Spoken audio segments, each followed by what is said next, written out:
Welcome to the Jackson Center for the Performing Arts. Please take a moment to notice the various emergency exits around this auditorium. If it becomes necessary to evacuate or the fire alarm should sound, please calmly but quickly leave through the exit closest to your seat. Please turn off all cell phones at this time. You are reminded that board policy prohibits eating or drinking in this auditorium. Thank you and enjoy the show.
Not unless he needs to.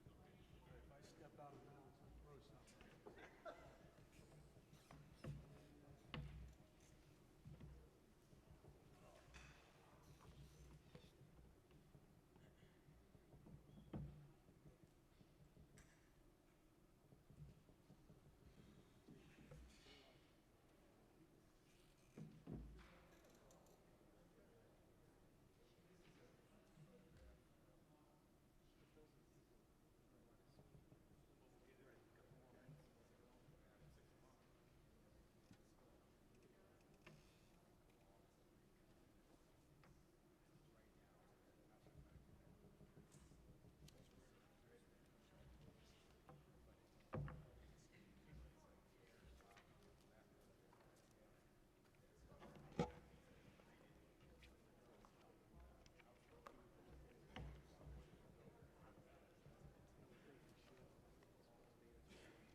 Okay, good evening, everyone. It is now 6 o'clock, and we'll get this public hearing started.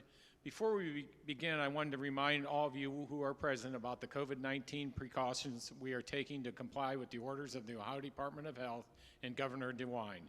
Everyone present in this room and the adjacent room must wear face coverings during this hearing. We people on the stage will not be wearing face coverings, and anyone testifying can remove his or her face covering while at the podium.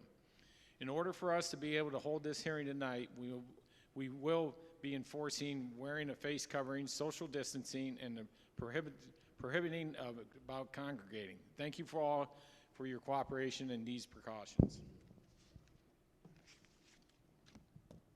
Today is Tuesday, September 22nd, 2020, and this is a public hearing held in accordance with Ohio Revised Code, Section 6131.10 for consideration of a petition for a drainage improvement known as the Rudy Friedman Ditch Noble Spawn Improvement, proposing to construct and improve the Rudy Friedman Ditch in Noble Spawn.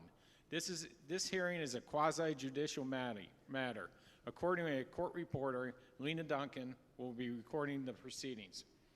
In the introductions of the Board of Stark County Commissioners, to my right is Commissioner Janet Ware Creighton, Commissioner Bill Smith, and I'm Richard Regula. The commissioner staff that is present here is the County Administrator Brant Luther, in-house legal counsel David Bridenstine, Director of Management and Budget Chris Nichols, Manager of Properties and Contracts Rick Flory, Administrative Assistant Jennifer Odie. From the Stark County Prosecutor's Office is Assistant Prosecuting Attorney Deborah Dawson. The Stark County Engineer's Office is County Engineer Keith Bennett. Environmental Design Group is Project Manager Jay Mosley. The petitioner, Rudy Friedman Ditch Noble Pond Improvement is Robert Leifsenberger. And we will now hear from Mr. Flory on the procedural status of the petition. Good evening.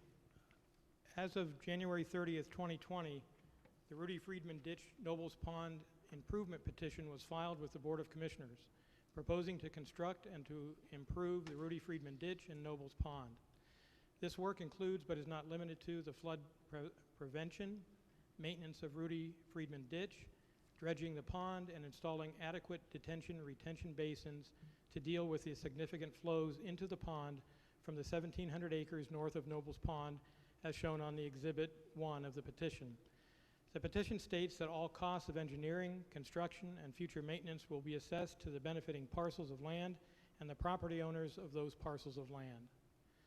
On March 2nd, 2020, an amended Rudy Friedman Ditch Nobles Pond Improvement Petition was filed listing more fully the owners of parcels averred by the petitioner to be benefited or damaged by the construction of the proposed improvement.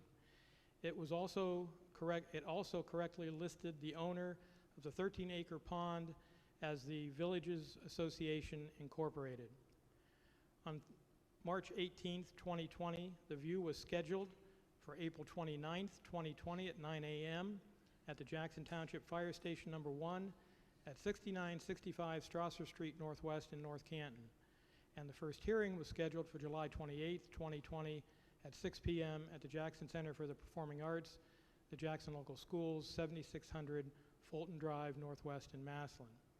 On April 1st, 2020, the view was postponed until June 24th, 2020 at 9 a.m.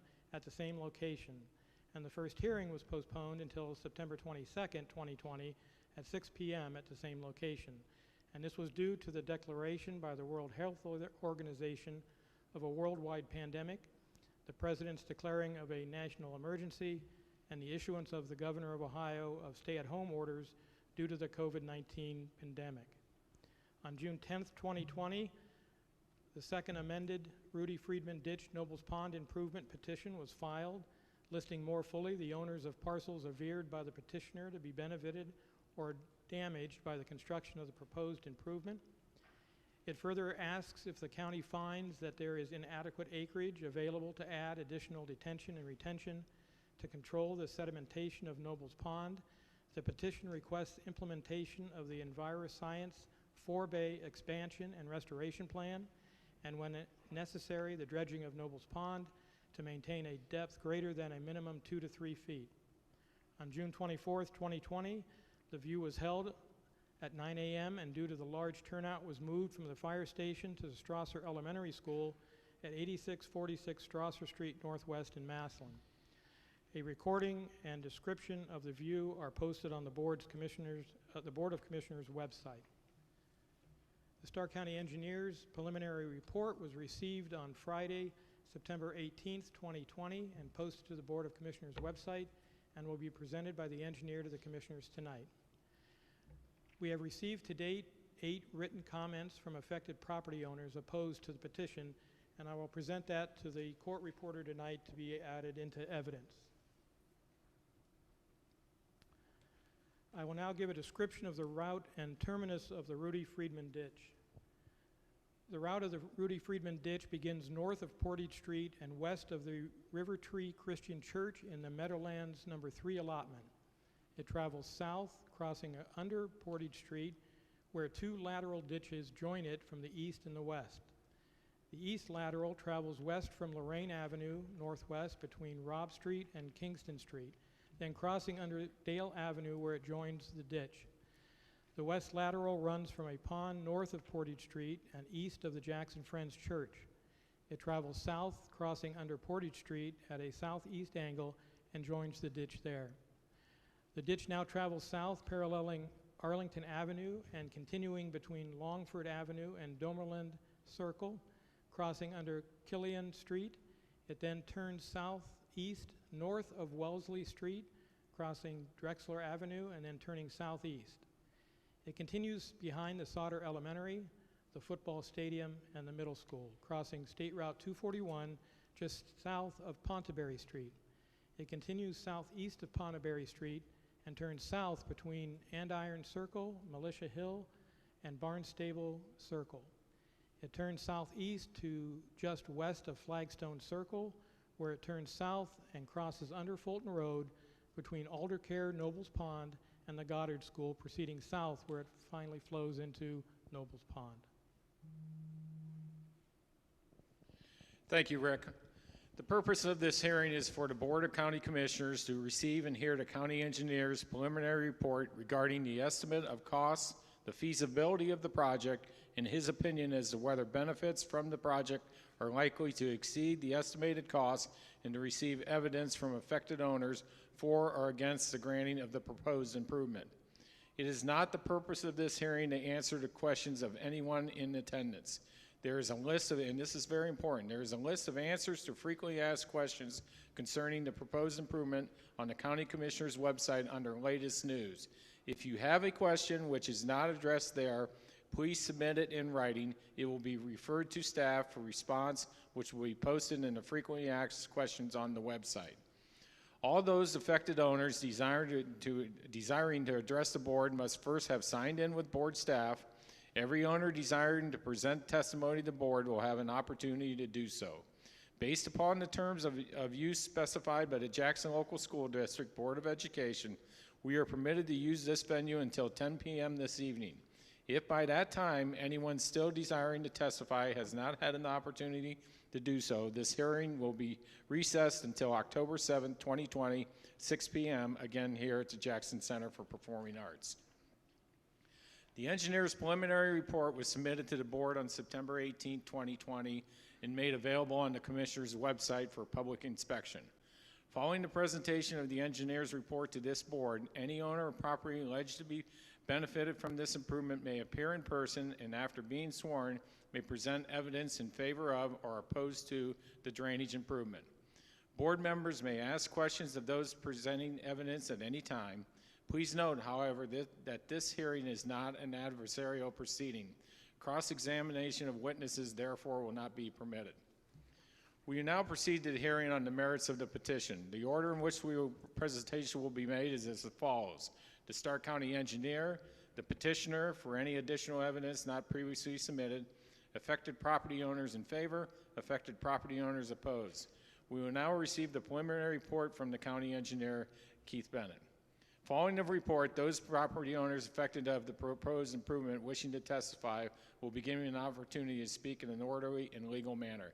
I now call upon Stark County Engineer Keith Bennett to present the preliminary report. Keith?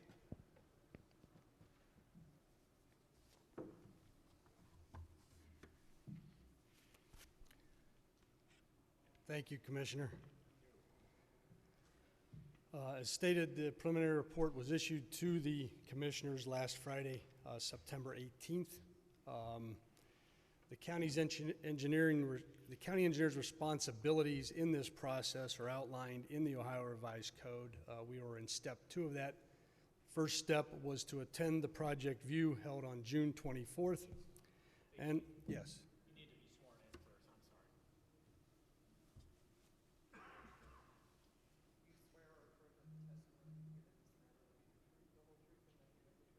sorry. I do. And everything I've said so far has been the truth. So the next step is to complete the preliminary engineering report, which we have done, and that's the state we're at now. The preliminary engineering report is outlined in section 6131.09 of the Ohio Revised Code. It is a basic overview meant to assist the board and petitioners in the decision to move forward or not with the project. The preliminary engineering report addresses the following items: preliminary estimate of costs, comment on the feasibility of the projects, apparent favorable and unfavorable conditions, and statements of opinion as to whether the project's benefits likely exceed the estimated cost. What the preliminary engineering report does not include are the following: any recommendations as to projects. These are the opinions of this office only. Which parcels benefit from any of the improvements are not addressed in the preliminary engineering report, and any anticipated assessment for any given parcel are not addressed at this point in time. To assist the engineer's office with the preparation and analysis needed for the preliminary engineering report, the county hired Environmental Design Group of Akron, Ohio. Jay Mosley is here representing them this evening and is available if I can't answer any of the questions from the board.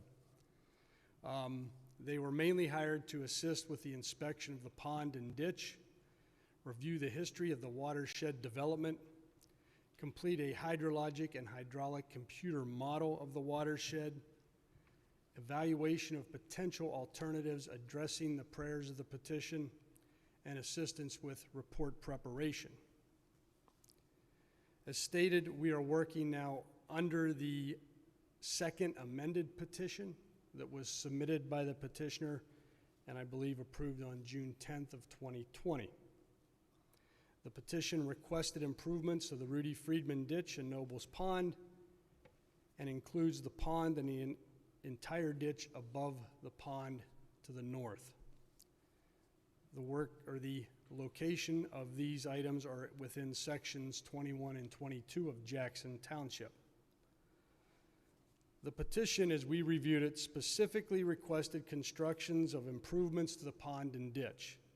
There were four main items that were to be looked at: flood control and prevention, maintenance of the Rudy Friedman ditch, dredging of Nobles Pond, and installation of adequate detention retention to handle flows into Nobles Pond. And if those were not feasible, consideration of work proposed by EnviroScience, a consultant that had been hired by the petitioner.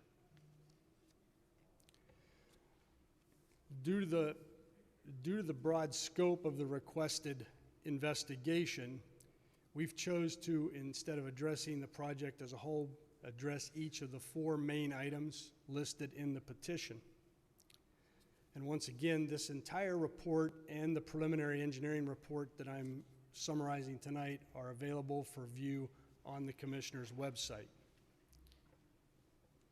So first off, the first item we looked at or addressed was flood control and prevention. We also included additional detention and retention aspects in this because those help you determine what can control flooding. So in investigating reported flooding, we were aware of around 5 residents located along the south side of Nobles Pond, mainly along Sweet William Circle, that have reported flooding of lower levels and/or backyard inundation during flood events. There was also one reported instance of flooding that was presented at the viewing that was for a parcel just north of Fulton Drive. And as a follow-up, we also had discussions with both Stark Soil and Water and Jackson Township personnel, and they reported no reports of any significant flooding in other areas of the watershed. So working with EDG, we did some things to address and look at what could be done for flooding and retention and detention basins to potentially decrease or eliminate flooding. We looked at the history of the watershed. There were referenced USD recommendations in the petition that we looked at, and we also reviewed past and current subdivision regulations in place in Stark County. We had the model of the watershed to complete, which EDG assisted us with, which was necessary to look at flooding. We looked at potential causes of the flooding and possible solutions to reduce that flooding. In the design of Nobles Pond, it's historically known that that was a glacial pond that was originally had no physical outlet other than underground drainage. As developments through the 1970s into the early 2000s were developed, in order to have Nobles Pond accommodate increased runoff from the proposed Nobles Pond development at that time and the existing developments that were already completed upstream, an additional outlet was designed for Nobles Pond to handle the anticipated increased flooding. That outlet elevation was constructed at an inlet of 1,057.9 feet above sea level. It currently outlets to Nobles Pond, or from Nobles Pond down through the Timken farm to a pond in Timken's property. And the design was used back in the late 1980s to 1990s, was used to establish recommended ground and building elevations within the proposed Nobles Pond development. We had copies of the calculations that were done at that time to size that outlet. With the help of EDG, then the computer watershed model was developed.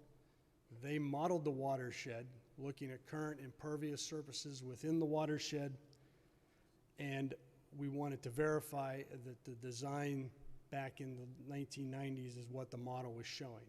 And in running those storms, we ran design storms for the 1, 2, 5, 10, 25, 50, and 100-year storms. And for the storms that we had design calculations for from the 1990s, the elevations created by the model were within, they were close in proximity. So we knew the model was matching what was done during the time of the design. So we compared those previous calculations to the model. Then we looked at current Stark County topographic mapping, the most recent 2016 elevations. And what we found was that the residence is at the end of Sweet William Circle, especially the one that we know has current flooding during some storms, floods between the 10-year and the 25-year storm. Other residences along Sweet William Circle could potentially flood between a 50 and 100-year storm. So that's the current situation as it stands now. So we looked at options as to what we could do to alleviate flooding as requested in the petition. So EDG investigated possible solutions to reduce and or eliminate this flooding. We looked at what available land was available upstream for the potential retention and detention basin construction. And what they found was the most practical location would be 2 parcels immediately north of Nobles Pond, south of Fulton Drive. One parcel is owned by Altman Hospital and the other is owned by the Nobles Pond Commercial District developer. So EDG proposed using those 2 parcels, regrading those parcels to develop 2 large detention basins. They would have the water enter those basins upstream of the inlet to Nobles Pond during storm events to help alleviate all the water going to Nobles Pond immediately. And then they used the model on those 2 basins that they had developed. With those 2 new basins in there, they developed new water service elevations based upon the additional storage that these basins would provide. What they found was that it would not entirely reduce the flooding of the one house that would flood between the 10 and 25-year storm. It would move that flood to somewhere between the 25 and 50-year storm event. But in either regard, that lower level of that house would still flood, and the backyards in that area would still be inundated with water. So addressing then the items for this flood control portion, the county engineer's office has determined that yes, the project is feasible, but the estimated cost, and this includes design, permitting, construction and land purchases could be as much as $8.2 million. Favorable factors of this option would be decreased frequency of flooding. It's the largest unused open space that is least wooded and would provide the most benefit, those two parcels I'm referring to. It has an existing outlet already into Nobles Pond itself. And because there was no reported flooding upstream of Fulton Road, we didn't have to worry too much about having retention upstream to address that. Unfavorable factors, a significant cost of the land acquisition itself.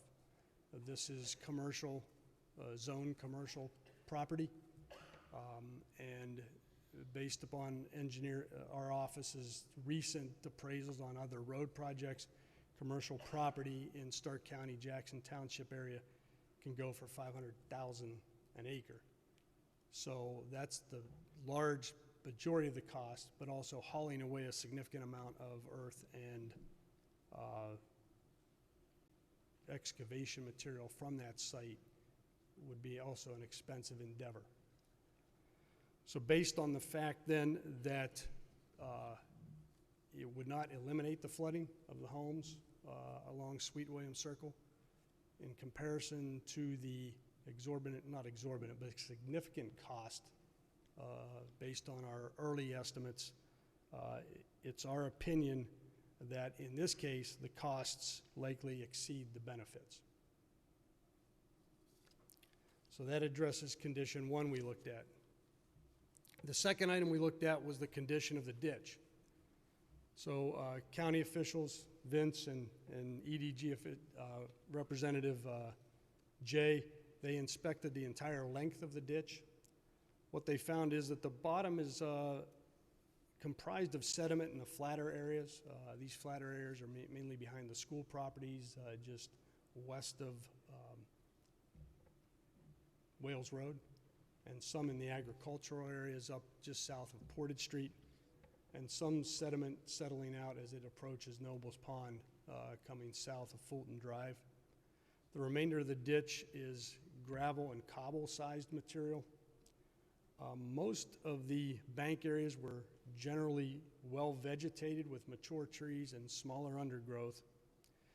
And there were some localized areas of what we call toe erosion, or basically the bottom of the bank, where the bank meets the channel bottom itself. There were these short areas of this along the entire length of the ditch, but the most significant areas we found were south of Fulton Road. It appeared to us then that during flood events, based on the erosion, this could be a significant supplier of sediment reaching Nobles Pond during flooding events. And especially south of Fulton Drive, we did see a significant amount of the toe erosion undermining the vegetation at the top of the banks. Roots of trees were exposed, so it was affecting the integrity itself of the ditch. So we looked at options or proposals as what we could do to areas of the ditch that were being eroded. It was recommended by EDG that if something were to be done, there would be installation of compacted backfill and matting on the eroded slopes themselves, placing toe armor stone at the base of the bank, and that stone would be sized to meet the anticipated stream velocities, and then seeding and planting of the improved areas. Also relating to ditch maintenance, the petitioner also requested that we consider a proposal by EnviroScience to look at the upstream inlet channel restoration, and in that report they asked us, they had recommended that rock be placed at several locations between Fulton Road and the inlet to Nobles Pond to create pools to help capture sediment. So looking at those two items, the repair of the banks themselves and the installation of this upstream inlet channel restoration, we estimated that there would probably be within the watershed mainly south of Fulton Drive up to 700 feet that we used for this evaluation of bank restoration that needed to be done. We estimated that the cost for that 700 feet would be about $233,000, and then $75,000 for the inlet restoration north of the pond. In this case, once again, we term the project is feasible. It can be constructed. Most of the places needing ditch requirement that we looked at had relatively accessible locations. It would help with the prevention of potential loss of real property due to erosion, and a decrease in sediment, not settlement, sediment entering the forebay above the pond as well as the pond itself. Unfavorable factors was basically that the affected property owners, if they chose to, could address these situations themselves. But considering all aspects as far as the proposed ditch maintenance, it's the engineer's opinion that the benefits would likely exceed the cost in performing repairs and maintenance to the ditch. Finally, we looked at the dredging of Noble's Pond, which was requested in the petition. Noble's Pond has required dredging, in the opinion of the owner, in the past due to sedimentation. The owner, who's part of a private drainage authority, they are currently dredging areas of the pond itself right now with a scheduled completion of fall of 2020. They were removing some sandbars. They have pumped the pond down, removed some sediment sandbars that were lessening the depth of the pond. And they're taking that and they've stored that material for a time being just north of the pond on one of the vacant parcels I had referenced earlier. Prior to this, the pond was portions of the pond were previously dredged in the year 2000, prior to the Nobles Pond people purchasing the pond from Wilmole Development. And as I stated, they have not completely dredged the pond at this point, or only doing partial dredging in certain areas. One thing I want to make note of is that the dredging of the pond does not reduce flooding, okay? The ability of a pond to handle the storm flow is solely based on the normal water elevation of the pond. The amount of storage area above that normal water elevation and the capacity that the outlet pipe can get the water out of that area is what controls the level of the pond. So dredging the pond will not improve any of the flooding issues. Sedimentation in a pond can cause water quality issues, algae blooms, elevated water temperatures, and so on. Sedimentation, shallow water quality issues, though, also do not affect the system, and I'm talking the drainage system's ability to drain stormwater runoff. So having unhealthy water in a pond doesn't affect the system's ability to get floodwater routed through the system. So basically our findings then on the dredging, the petition requested that the pond be dredged to a level that where at least the water was 2 to 3 feet deep, using some mapping that was done by a previous consultant for the drainage authority. They estimated about almost 15,000 cubic yards would need to be dredged from the pond to meet those surface elevations under the water. We came up with a cost of $1.15 million for the dredging. Once again, the project is feasible. It could be done. The favorable factors would be less sediment in the pond, potentially improve the water quality of the pond itself. The unfavorable factors, it will not improve the overall drainage efficiency or capacity of the drainage system. So it's our opinion that the cost would likely exceed the benefits in this case. They also wanted us, because detention and retention were not recommended upstream, They asked that we look at a 4-bay expansion that was also proposed by EnviroScience, the consultant that the Nobles Pond people hired. The plan was developed by EnviroScience. They submitted it in a proposal back in 2018. And what that proposed plan contained was there's an existing 4-bay, basically a hole in the ground prior to the pond that slows the water, allows the sediment to settle out. This plan suggested that the existing sediment be removed from that pond, and I believe they have removed some of that sediment as part of the dredging, ongoing dredging now, but also to look at the sizing, deepening of the 4-bay itself, and to improve the outlet of the 4-bay between the 4-bay itself and the pond. So in looking at that, we developed costs for that as well. So the estimated cost for that work is $110,000, and that once again includes design, permitting, construction, and so on. We also consider that project to be feasible, the favorable factors being less sediment reaching the pond, once again potentially improving the water quality of the pond. The unfavorable factors is, once again, it will not affect the overall efficiency of the drainage system itself. But based on the costs and the being able to remove some sediment prior to entering the pond, it's the engineer's office opinion that in this case the benefits will likely exceed the costs.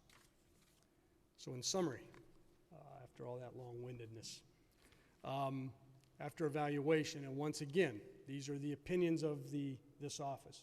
They are not recommendations. They're only opinions for consideration by the board, that the ditch maintenance repair, the inlet channel restoration, and the 4-bay expansion are the only items in the petition that this office feels the benefits outweighed the costs. The costs that we give in this report, I want to make clear, are very, very preliminary costs based on what we've seen to point. If the project moves forward to the point that plans and such are developed, then those costs will be refined. So, and that ends my report.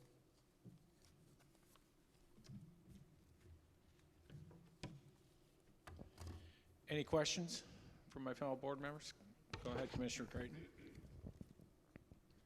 Keith, good evening. Yes. I have a couple things. First of all, I want to start with what you just said last. Those 3 particular things that you mentioned, I am correct that it was about approximately a $418,000 price tag. Correct.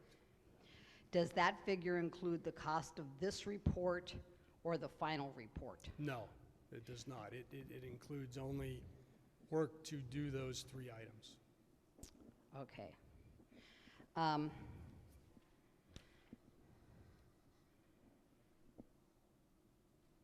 I believe you mentioned this at the beginning, but I just want to reiterate it and make sure I understood.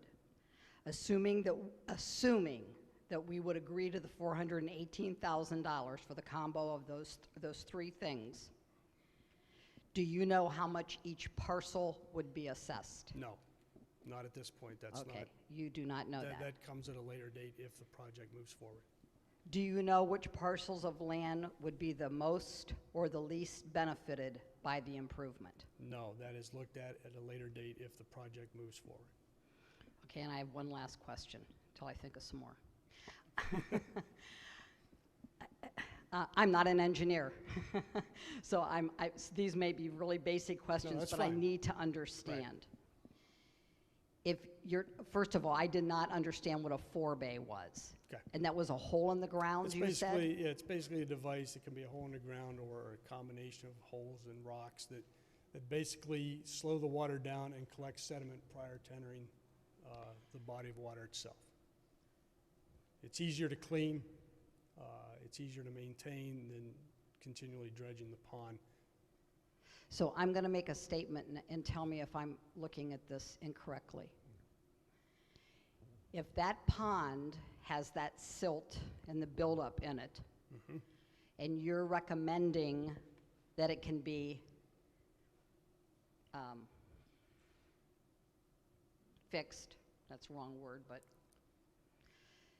you're saying to me that everybody upstream would have to pay for that to be done for the benefit of those at Noble Pond?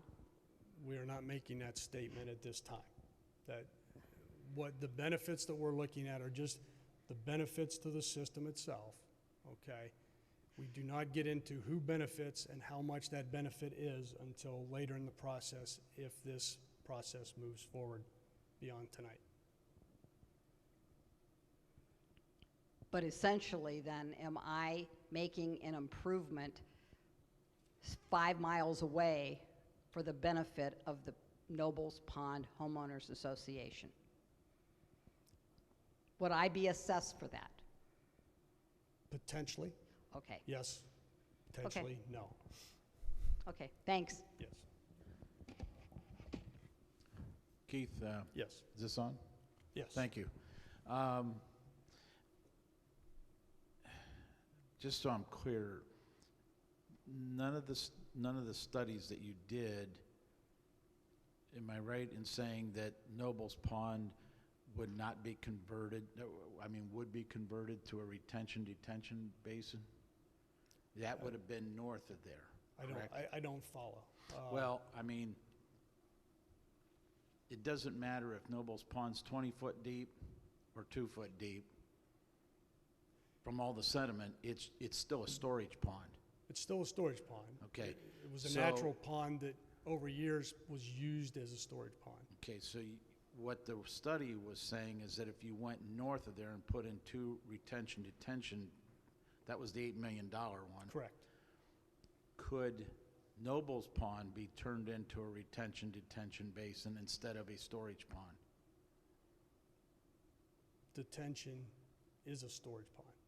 Well, instead of a storage pond, that it could be, by changing the outlets. Is that even possible? No, the 2 detention basins that we looked at would still enter into Nobles Pond. Their outlets would not be routed anywhere else but into Nobles Pond. The purpose of it is we investigated those to see if any benefits in flooding could be obtained by having more storage prior to reaching the pond, giving it more area or more volume so that the volume of water that was coming into the pond would create a shallower depth because you basically have more area accommodating that water. So the pond's always going to be a pond? The pond's always going to be a pond. Okay. Yes. Okay, thank you. Yes. Okay. Thanks, Keith. Sure. You're welcome. Thank you. Please be aware that the testimony and comments received at the viewing on the proposed improvement held on June 24th, 2020 have been transcribed and are part of the record of these proceedings. If you were present and addressed the board at that viewing, please do not offer evidence which is repetitive. Rather, confine your testimony today to any additional material. We now call on the petitioner for any evidence that he may offer which has not already been submitted at the viewing. Bob, come up and get sworn in, please.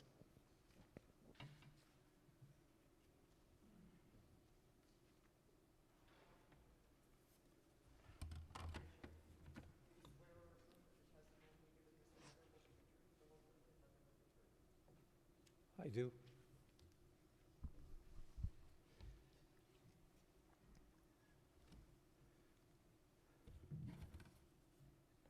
My name is Bob Leibensberger, and I'm president of the Nobles Pond Homeowners Association, who filed the ditch petition under review this evening for the Nobles Pond Homeowners Association.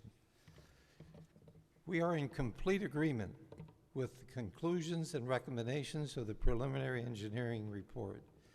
We agree that dredging the pond will not improve flood control and that there is no adequate space available in the watershed to make additional detention-retention basins cost-effective in reducing siltation of the pond. We agree that most of the siltation is occurring from the stream between Fulton Drive and Nobles Pond, when large volumes of water cascade from the watershed north of Fulton Drive, and that the erosion from the banks should be eliminated by installation of compacted backfilled material with mating on the eroding slopes.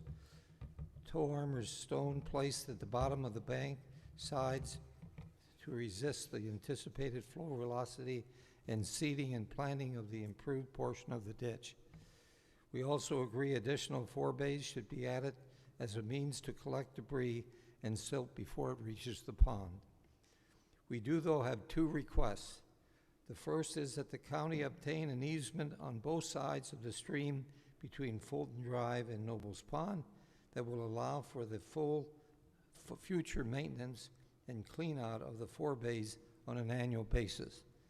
The second is that the county investigate the work proposed on the stream between Nobles Pond and Fulton Drive and see if it would qualify for a Muskegon watershed grant to provide the money to install those improvements. Thank you. Sir, evidence you want submitted? Okay. I'll entertain a motion to receive the material that was offered as evidence at this time. So moved. Second. It's been moved and seconded. All those in favor? Aye. Motion carries. Okay. We will now receive testimony from the owners affected by the proposed improvement. First from those owners in favor and then from those opposed. We have been provided with a list of names of persons desiring to offer testimony or evidence to the board. If you are listed, you will be called forward from that list. When I call upon someone, please step up to the stenographer, give your name and address, and you will be sworn in. Rick, are you going to do the honors of calling people up, please? The first group will be those for the petition. John Pigman.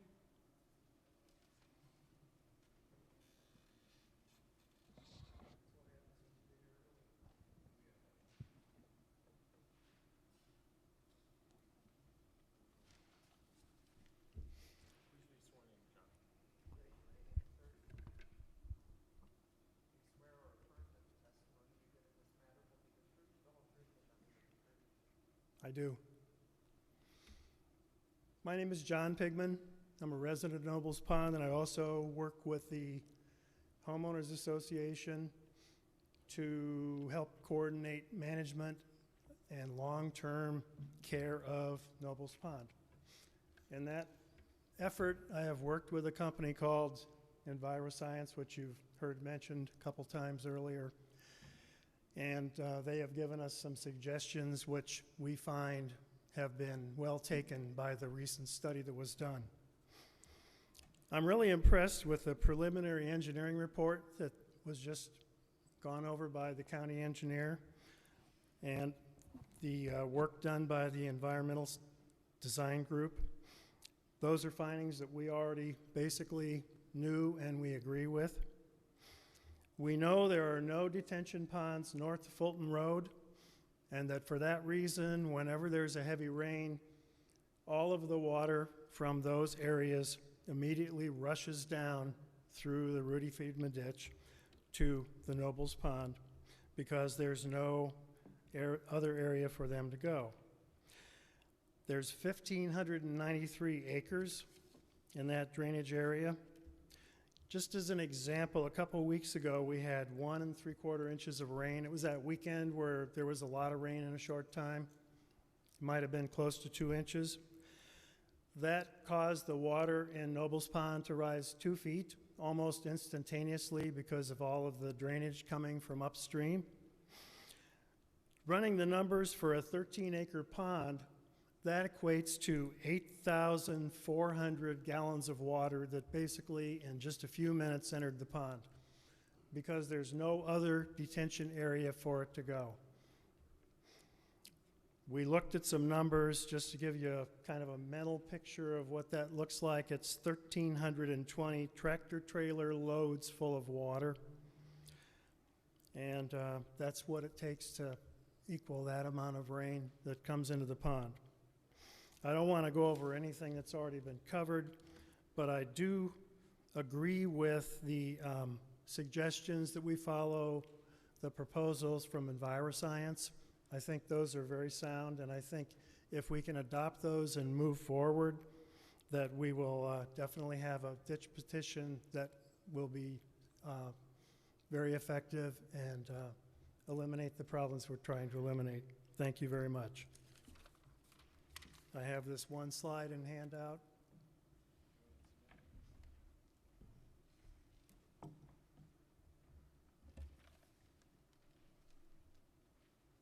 Mike Olinger.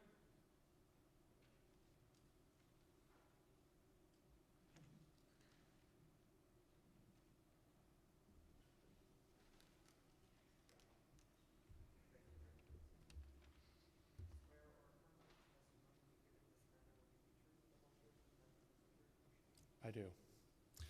Good evening, everybody. Thank you for your time this evening. And I know time is of the essence here, so I'll summarize it. Then I have three handouts I wanted to provide to you. So, just like John and Bob have said, I support the petition also, and the results prepared by the Environmental Design Group.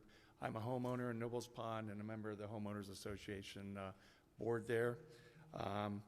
As Keith was saying in the study, you all were there in early, I guess it was late June, and you looked at the pond before the dredging took place. So I'm here to submit some slides that show, and I'll hold them up here and then I'll hand them off to you. But there were 3 slides, 2 of them which show the state of the pond after we lowered the water levels, and you can see the sandbar as the creek opens up into the pond. And so you can get a sense of how much buildup there was there. And then as a result of that, as Keith said, we've had some dredging take place and at the opening of it. And so then we have a third picture that shows where we've deposited some of the debris off in one of the holding areas. I guess as we viewed the pond when you all walked it, it was over to the left. There was an open area there. And we've got 2 significant areas of buildup that we've deposited the debris in. So I wanted to present those to you. And then in context, the picture you'll see, I just walked it today, it's kind of settled out a little bit, but it's about 3 feet high on an average, but it goes 30, 40 feet in one direction and it's significantly longer in the other. So it's a significant amount of debris that we took out of there when we did the initial dredging. And as Keith said, there's more dredging to take place this month. So I'll submit these. Okay. Could you just give your name and address for the record, please? Mike Olinger, and 7251 Charing Circle Northwest, Canton 44718. Okay, thank you.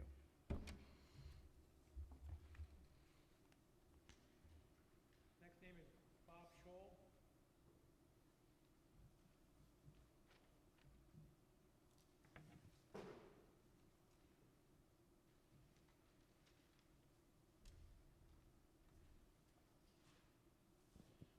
Now, I know you're attorney, Bob, so you don't have to get sworn in, but could you just give your name and address for the record, please? Perfectly happy being sworn in if that's what the procedure is. We know you're going to tell the truth. So. Good evening, commissioners, guests. My name is Bob Scholl, 5083 Paddington Down, Northwest Canton. I am the volunteer lawyer for the association. Volunteer is the word there. And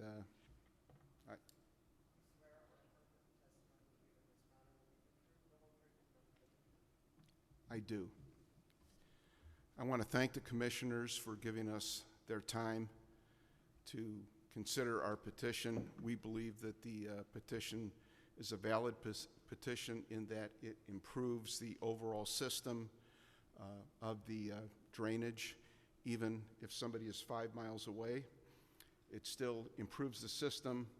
The 4-bay plan creates, and I had to look that word up, Commissioner Creighton, it's actually an artificial reservoir, and there's a distinction between retention and detention also. The 4-bay concept is more of a detention concept in that it intercepts the silt and the sediment that from 5 miles away that comes into our pond and creates a better system for everybody. And I believe that it benefits, again, all the 1,600 or 1,700 acres and the parcels on those acres that we're talking about. We realize that this is a case of first impression, and that we also understand that nobody likes to pay additional property taxes. However, the minimal amount that they will be charged for this, and I believe that it is minimal, will benefit the entire system and I want to thank you again for your time. Stephen Swihart.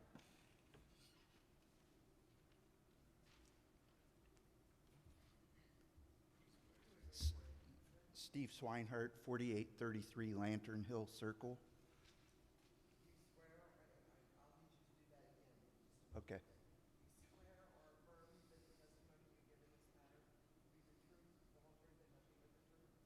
I do. Steve Swinehart, 4833 Lantern Hill Circle, Canton, Ohio, 44718.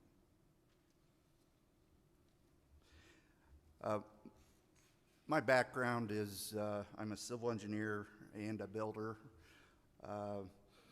I have lived in Nobles Pond for about 13 years now. I've been volunteering on the Homeowners Association board for the majority of that time. I'm in favor of these recommendations by the engineering report.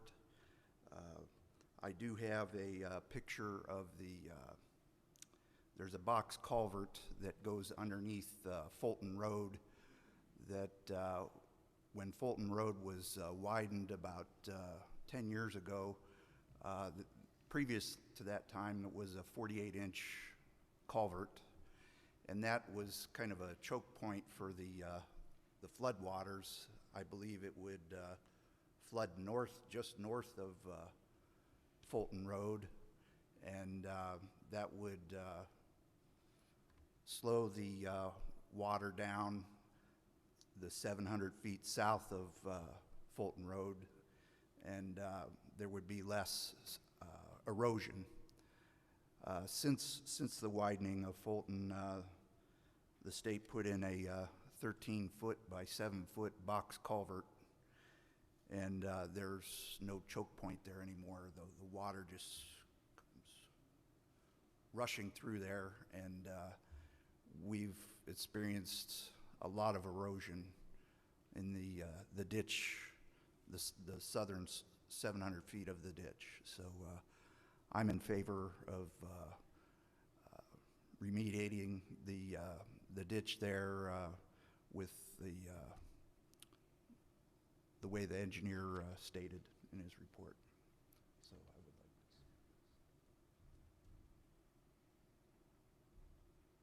to. Any questions? No, thank you. Any, I apologize if I say your name wrong. Aaron Breska?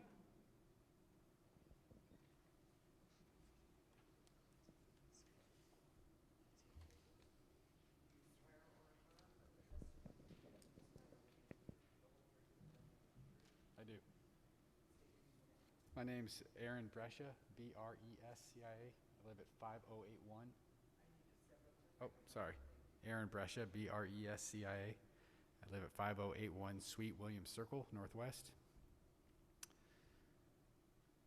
So, Mr. Leibensberger asked me to testify as to the accumulation of debris around the singular outflow track that we have from the pond, because I happen to live basically on top of that pipe, so I get a good view of it. I have a photo here. I'm not sure if it's already been submitted, but it's a picture of the accumulation of vegetative matter that pours into the lake and very rapidly accumulates around the outflow pipe, which of course then slows the outflow of the water. So it helps aid the very rapid rise that we sometimes see when the influx is impressively quick. I bought the home 6 years ago and very quickly learned that this is an issue, and I actually put on waders and started going out there and trying to debride it myself until I started looking down that pipe and realized that were I to be sucked into that pipe, then that would there'd be no helping me there.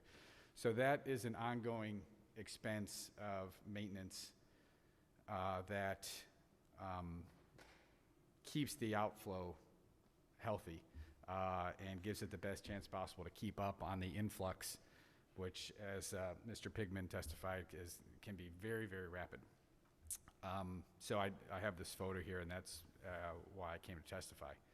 Yeah, thanks. And if I could have a comment, just in response, Madam Commissioner, to your comment about how many people will be assessed for how many people will be benefited here. And in my view, if your property, business or home are north of Nobles Pond and you benefit from rapid water outflux and a lower chance of water accumulation in your neighborhood, then you do benefit from this whole system. It's not just the 8 people that live around the pond, it's everybody who benefits from the water runoff. If your neighborhood didn't build its own water retention system, your property was less expensive, your building costs were less expensive, but that water comes to us. That debris, that sticks and vegetative matter all come down, silt all come down to this body of water. So that's how everybody benefits by the overall health of this system, not just the people that live around it. Question? Yeah, thanks. Scott Arnold?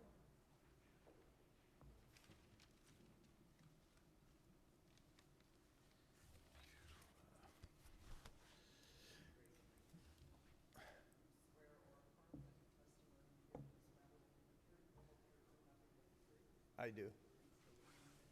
Okay, my name is Scott Arnold. I live on 77 Cheryl Lane. And I gotta tell you, this is a bit of a surprise when I get the certified letter in the mail that y'all want to put a 40-inch pipe on my backyard, possibly. I've lived there for about 15 years. My father-in-law lived there for another 26 or more years. And, you know, I'm sitting there going, how am I contributing to this runoff? So, you know, one of the things I guess frustrates me when I hear a lot about this is the fact that, you know, we have Bueller's shopping center, you know, a bunch of blacktop. We've put in a lot of things, but it doesn't look like from a county engineer perspective that we really thought much about this. So my frustration is how did we get to this point? My house has been there since 1976, so, you know, I'm kind of questioning how much I'm contributing to this. But nevertheless, what I did is I went out to a website, and it's called streamstats.usg.gov, and it talks about the flow raindrop path, and so I put my address in. Well, based on this, it shows that my water flow almost goes directly south across Fulton Road, and it continues to go, and then it runs west beyond right behind the Jackson South Park, and then it continues into some tributaries, and then eventually ends up to the Ohio Canal. So for this reason, I'd like to have my name removed from this list as one of the potential contributors for this water, and I'm willing to give this as evidence. And I'd like to have a response, if I could, once you guys review this.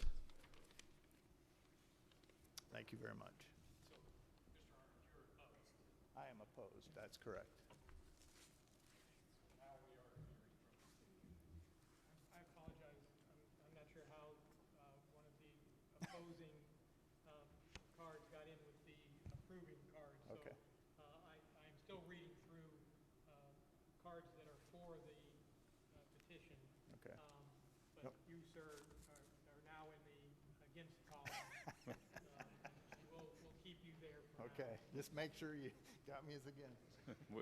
It's on the record, so we got you. Okay. The next for the petition is George Jukovic. Again, I apologize for close pronunciation. Hi, I'm George Jerkovich, 5075 Sweet William Circle, Northwest, Canton, Ohio, 44718.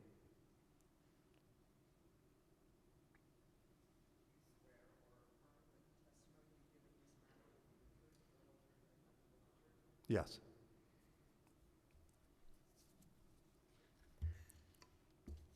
Thanks for the opportunity to talk a little bit about our situation here. I think I'm probably the lowest house level on the pond. I'm the one that the engineers referred to as the, I'm not sure if he said problem house, but the house that will flood in the 10 and 25 year situation. And we've lived through that. So I've got, in 1994, my wife and I moved into Nobles Pond and on Queensgate. And then in 1998, we bought a lot that is right beside Aaron Brush's house that was originally Judge John Hoffman's house. And we built and we moved in November of 1998. The first flood that we had was in July of 1999, so we weren't even there a year. And I think the biggest issue associated with that was the drain, which I think the whole property was still owned by Bob Dehoff's company at the time. Bob decided that he didn't want any little kids floating down the drain, which we all agreed with, and we wanted to be in a position to he put a kind of a waffle type grid grate on the pond. So we had a big July 4th type flood.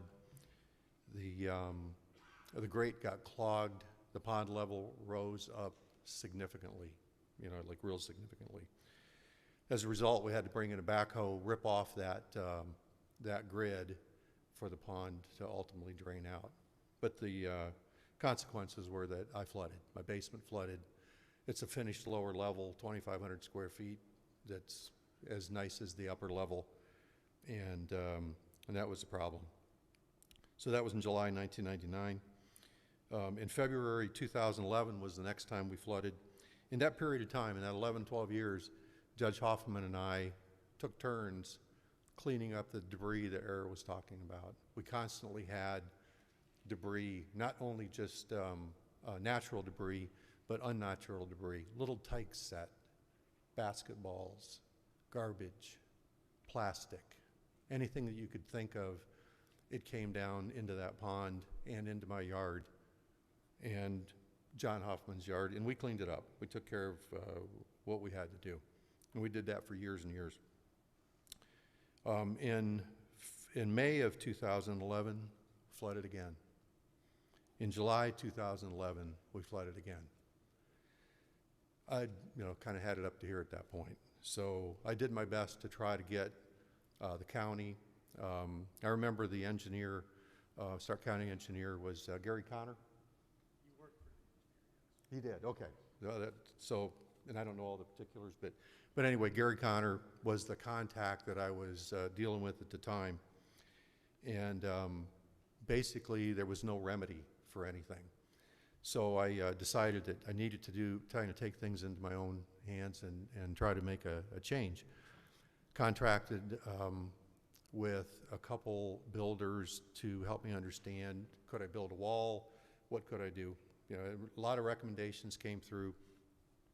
Ultimately, one was to build the dirt up around my house so that we'd have like a bunker almost, and grow grass on it and that type thing.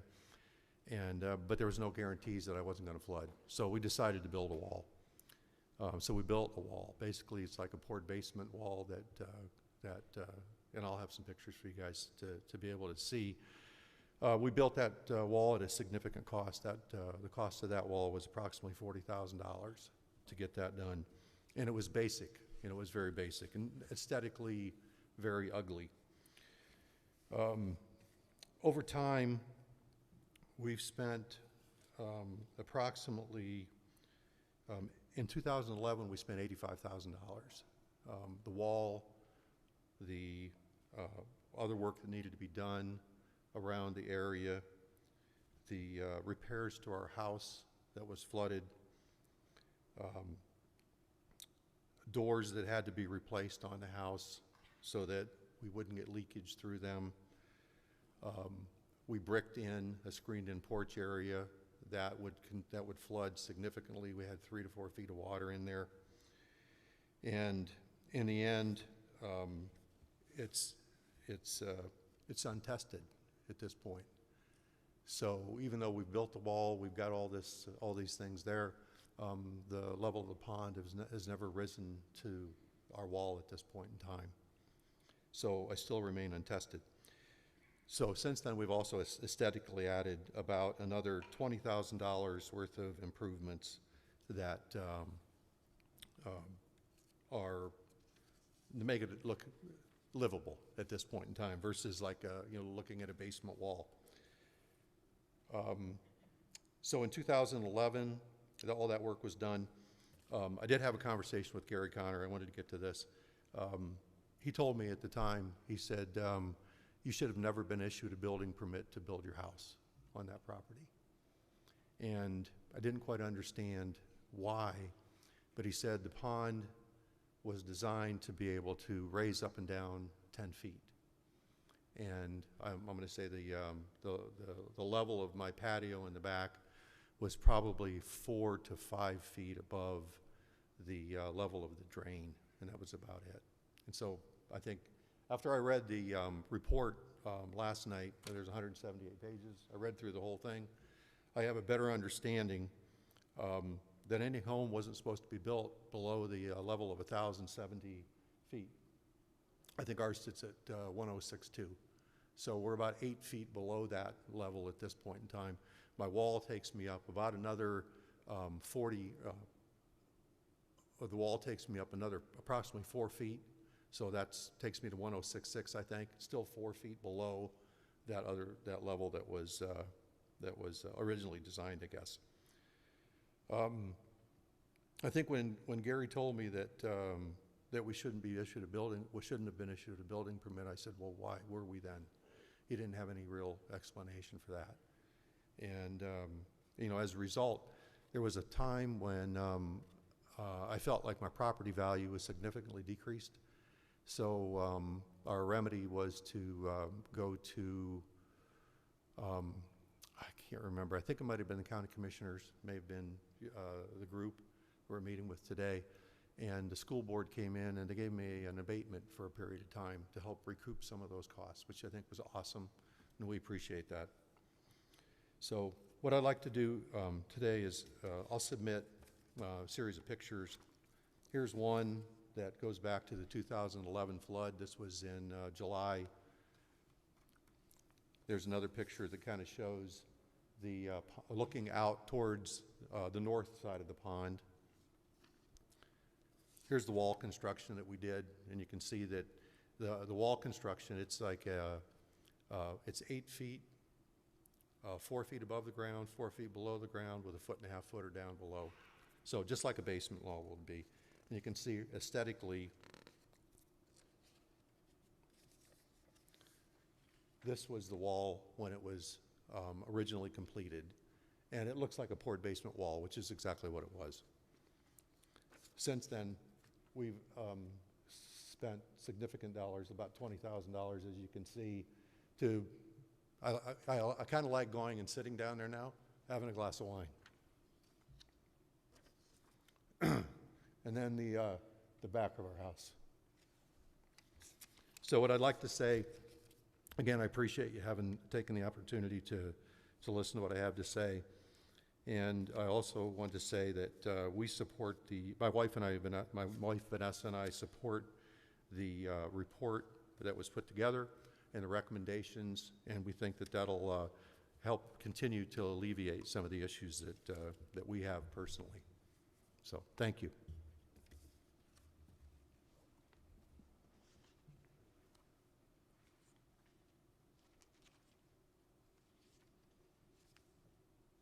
Thank you. Thank you again. The next one is Margaret Ondo, and there was no for or against selected at that time.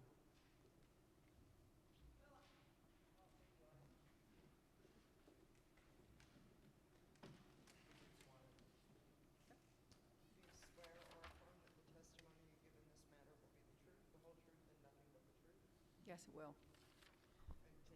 Basically, I had not a clue. Oh, my name is Margonado, 39th Street, 349 39th Street, 38th Street Northwest in Canton.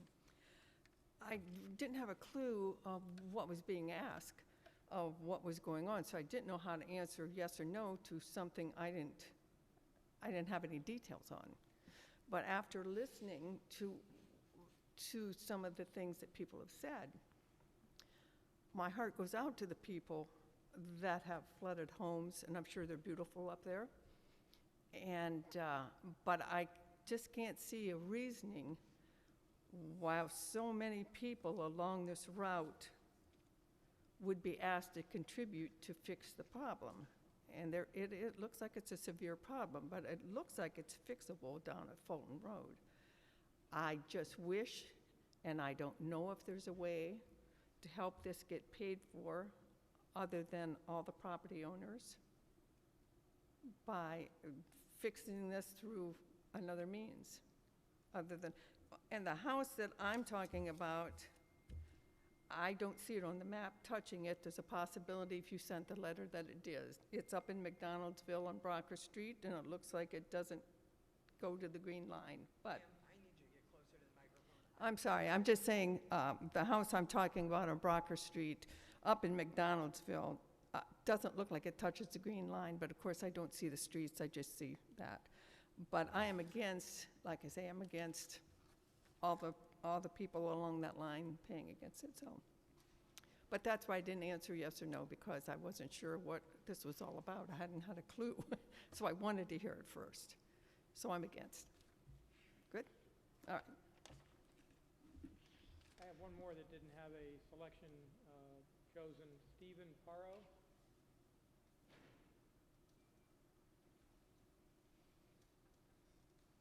I believe it's P-A-R-O.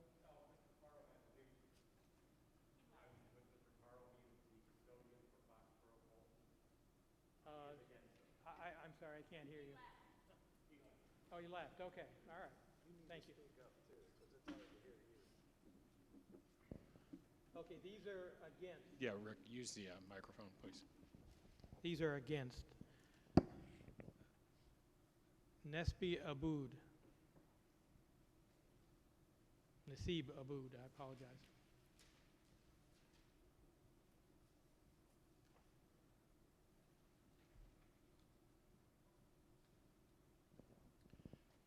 Please be sworn in, sir. Yes, Nasib Abood.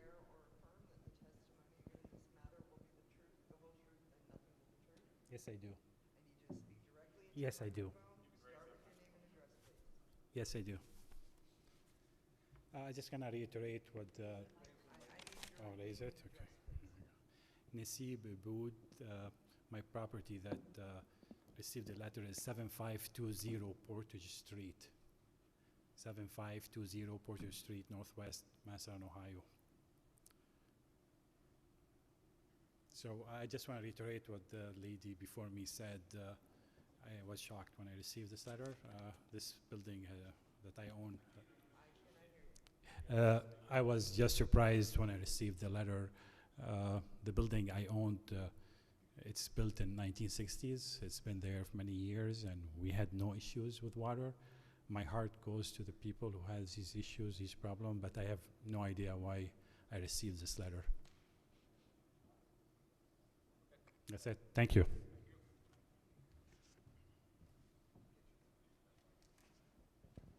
Joe Lorano.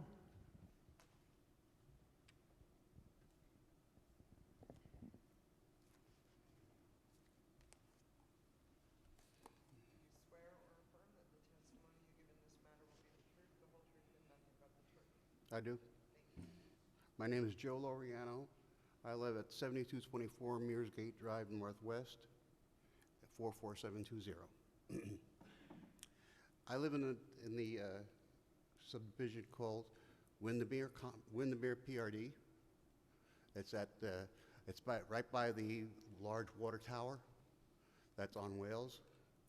When our development was built or started in 2000. At the time that our development was planned, water retention facility was added.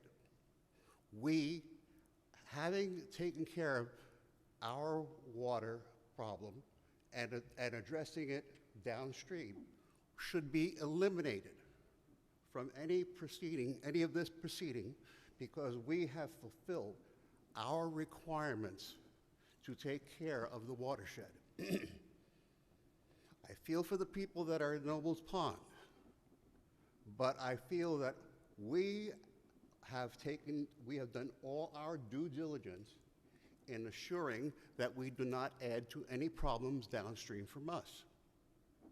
As such, no assessment should be made against us for problems that occur downstream. I have a picture, if you wish, showing the pond that we have, and it has the capability of rising over 10 feet from its current level. We have taken every step needed. I'd like to know if the engineer has taken any other water retention or detention facility upstream from this proposed work into consideration. Are they aware of it? Have they been made aware of it?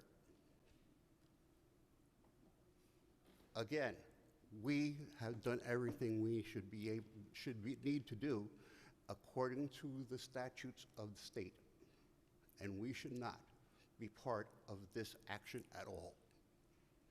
Likewise, although I do not live there, across the street when the new Wales Crossing apartment complex was put in, they also put in a large water detention facility right at the entrance. You have seen it if you've ever driven by. They have a detention facility that is large rocks to prevent any silt, et cetera, from going downstream. They should, again, in my opinion, should also not be part of this. You have any questions for me? Thank you. Ray Brocker. Ray Brocker.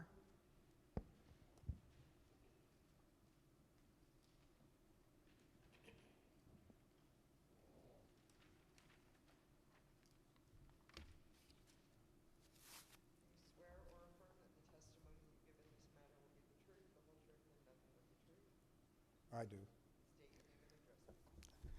I'm Ray Brocker, 4870, excuse me, High Mill, Massillon, Ohio, 44647.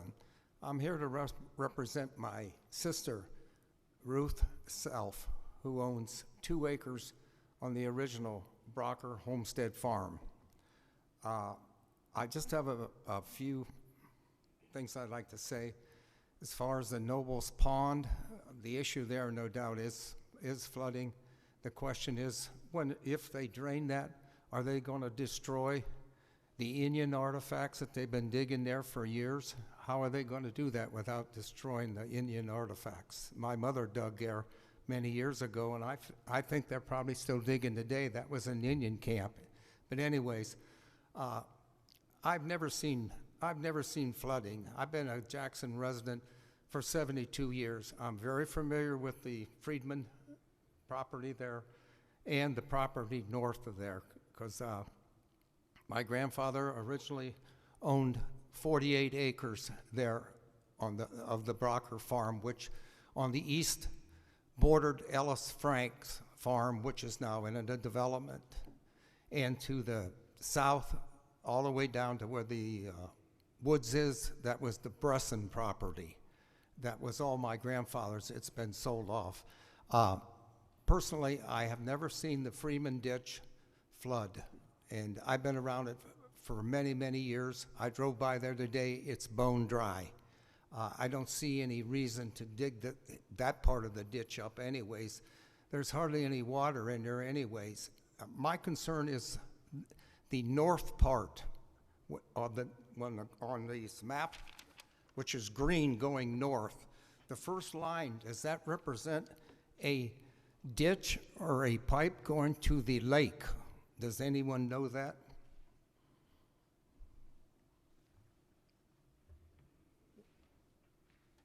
Is there a pipe? There has to be some sort of pipe that goes north on the north section of the Freeman ditch where it hits Portage there. It goes under Portage, and somehow it's got to get up north. But I've never seen a ditch, so it must be a pipe that goes for the overflow of that lake that borders up there.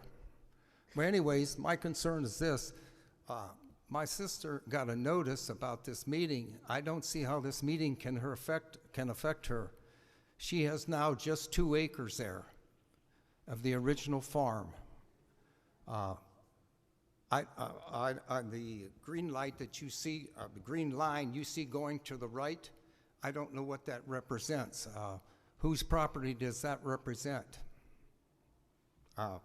Without too much road work on there, I can't tell exactly where it is or whose property it'll affect, but I don't think my sister's property has any effect on this, other than there is water, and it's been coming there for years, for many, many years from that farm. There's a spring house there. The water comes down there.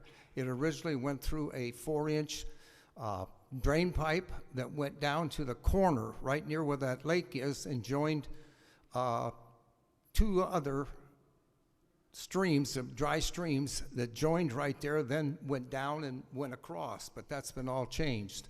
So I would like, if somebody can give me the information on why she was contacted, I fully don't believe she should be assessed for anything, because I don't think any of her property touches any of that green line. That's all I got to say. Thank you. Peter Sunland.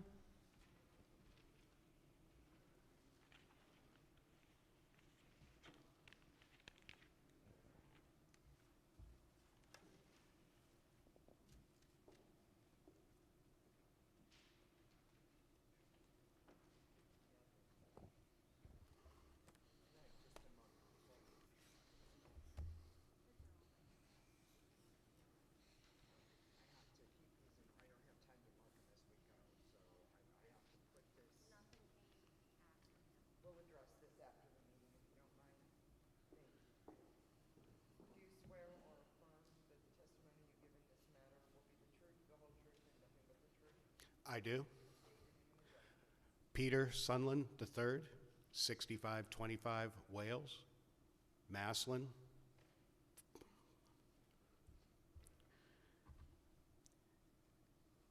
In the petition filed by Nobles Pond Board of Directors on behalf of the Villages Association, who are the owners of Nobles Pond, in the petition is their contention that flooding portion of the complaint is caused by over 1,600 property owners of the 1,700 acres north of the pond, when in fact the reason flooding occurred during heavy rains is in the engineer's report that is in the preliminary report that they just turned in on Friday. In that report, the 5 parcels that are believed to have suffered flooding had been built per the 1989 engineer's report that stated homes should be built at a minimum of 1,074 feet. If that had been done, these homes would not have flooded, or not flood currently. The engineer's report was amended or added to in 93 and checked in 94 in order to add a 48-inch drain pipe. Somehow the numbers have changed, and instead of it dropped at 7 feet where the level of the homes could be.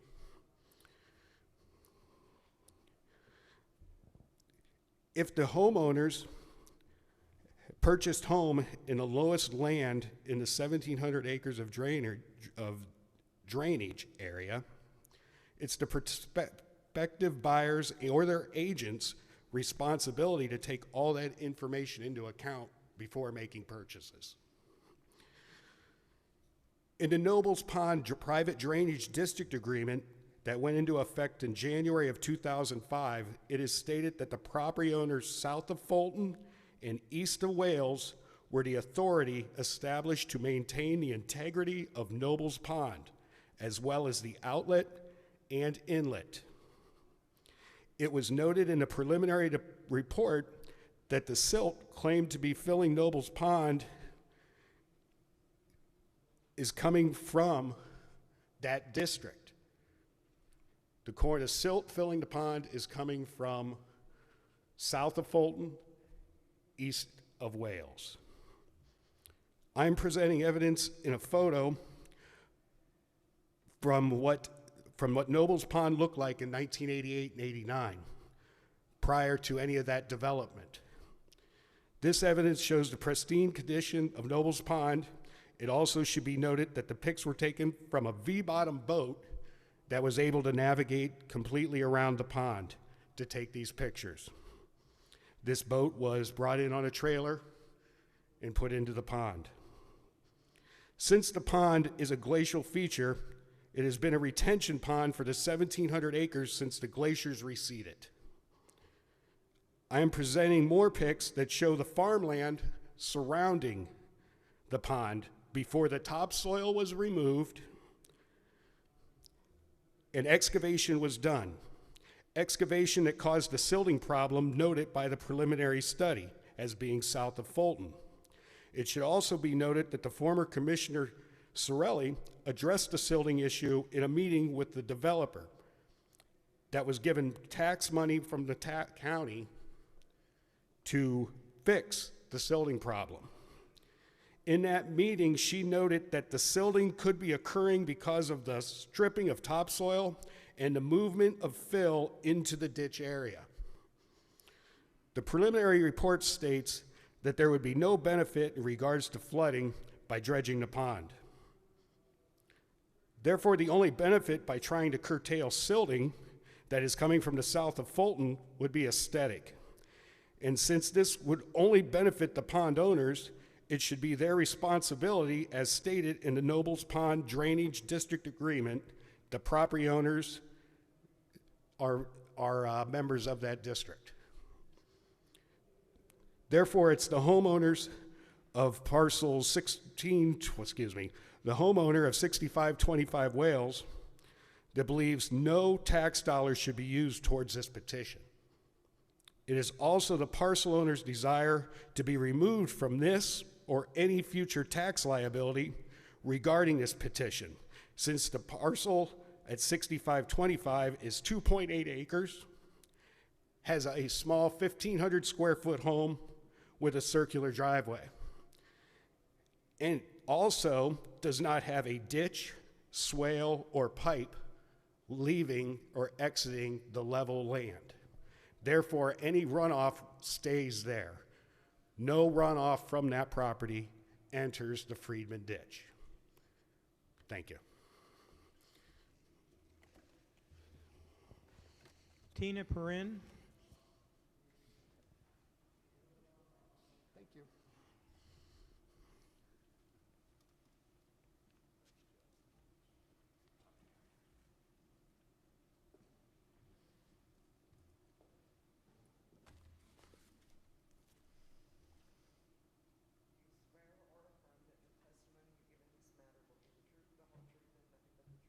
I do. My name's Tina Perrin. I live at 5940 Chelsea Street, Northwest, Massillon 44646. I'm opposed to this project for many reasons, but I'll only go through a few facts to save time. First of all, the petition states the allotments that will benefit from this project, and my allotment, which is Jackson Meadows 2, is not mentioned. It's not one that's going to benefit from it. Secondly, Exhibit 2 of the petition states all the landowners who will benefit from this project or their property be damaged from this project. I am also not on that list, but somehow I got a letter And thirdly, the water in my area does not go into the Rudy Friedman ditch or Nobles Pond. We go south into the Tuscarawas River, into the Ohio Canal, and I have proof of that from the United States Geological systems that I want to submit. So because of these things and other things, I want to be removed from this project. It's not a benefit for me. Water from my area does not go into the Rudy Friedman ditch or Nobles Pond. And I do want to make a few comments. Someone said earlier that the assessment for the residents would be minimal, but we have to understand minimal for some people is a lot of money for other people. So I don't think that should be taken into consideration, that some people feel it's minimal, because everybody's in different circumstances, especially now. So that's it. I'm opposed. I want to submit this as evidence. Thank you. Ronald Stark.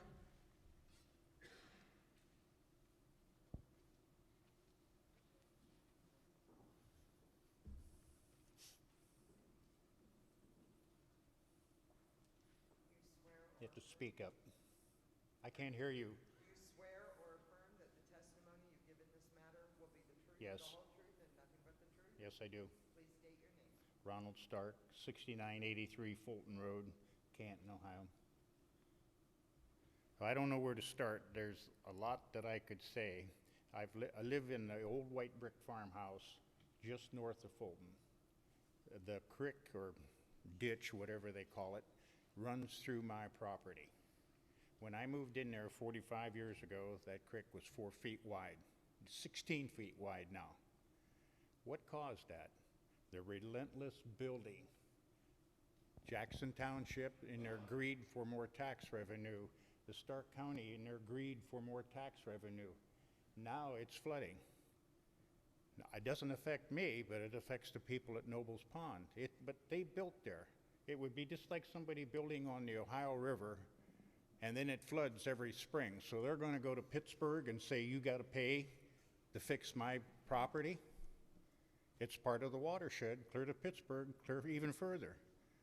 So I don't think we should pay for it. And the last meeting they had, Mr. Regula said we could ask questions at this meeting. Evidently he lied, we're not allowed to. But I do have one question. This gentleman here said that they plan on dredging the ditch and putting stones on the bank and such. How are they going to get access to it? Are they going to drive through my yard with bulldozers and backhoes and dump trucks and tear the hell out of everything? Are they going to dump the stuff on my property and leave? See, I can't get an answer from anybody. You can get an answer if you submit it to the website, and we will get you an answer. We Mr. cannot Regula answer said we that, would sir. get answers here. I misspoke. So that's all I have to say. Steve Wessel.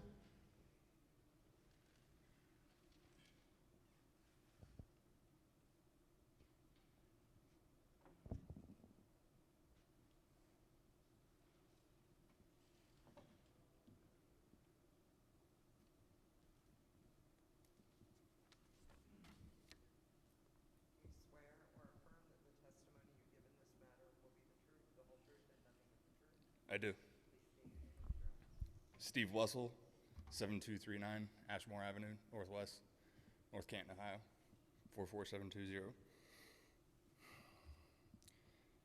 I believe Madam Councilwoman's question to the county engineer answers why so many people are against this.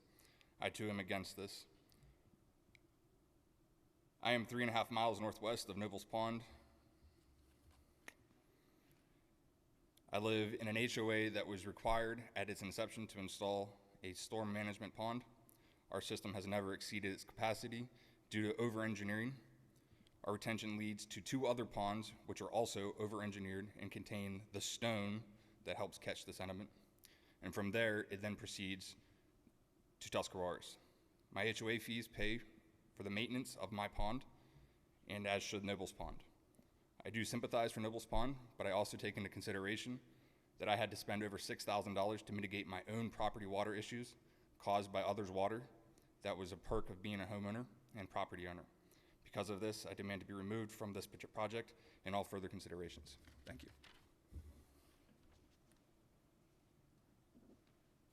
Mary Ann Morrison.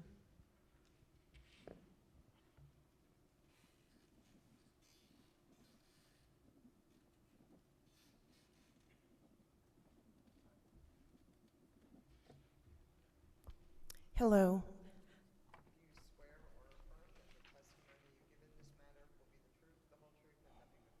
I do. Mary Ann Morrison, 6622 Harbor Drive Northwest, Canton, Ohio. Thank you for letting us have this opportunity. First, I would like to thank Mr. Rick Flory for his response to a letter that I sent to the commissioners and to Mr. Flory asking about the possibility of what I have now been told is a depression, not a pond, a depression in our backyard area. And we were hoping that if we were going to be included in the Nobles Pond issue, that we could have our area dredged as well, because we've experienced the same issue that the people at Nobles Pond are experiencing. And we have not had any help from the county or the township. I personally and the neighbors that live by us have to incur our own expenses, thousands of dollars, to remove the brush and also the things like the baseballs and the bottles and all the garbage that comes down, because we have a big storm sewer that dumps into that area, and we pay for that ourselves. What I wanted to offer into evidence was the letter that Mr. Flory sent me, dated Thursday, August 13th, and in it, as a courtesy, which was very nice and I appreciate this, he said that the Stark Soil and Water Conservation District would evaluate the area, the depression behind our homes, and see, you know, what the situation was there. And so I've attached his letter and the summary, and what basically, there's 4 spots that I'm going to read, and I've highlighted them in yellow so that you'll be able to enter them into the record. In Mr. Flory's words, he says that our deed and those adjacent to the pond referenced in the easement that run across the back of our property line and the north 50 feet have flooding and drainage purposes set forth in the plat. Upon examination of the photos you provided, I gave pictures of the flooding, the high water which accumulates on your property is within that easement. Furthermore, when they asked the Stark Soil and Water Conservation to take a look at our area, it says, quote, per the plats, the owners knowingly purchased properties with drainage easements, flood easements, and mucky soil. Stormwater management is part of the properties from their development. So we knowingly, although I didn't know this, but we knowingly bought this land, and that's part of the situation. Further, quote, detention basins are intended to eventually allow stormwater to drain slowly when the water level recedes from the channels after rain events. Dredging the basin of the accumulated silt and leaves that fall are the responsibility of the parcel owner. This could be viewed as a neighbor-to-neighbor dispute. And lastly, from their letter that they sent me, storm drainage and drainage of a property in general falls under the liability category of property ownership.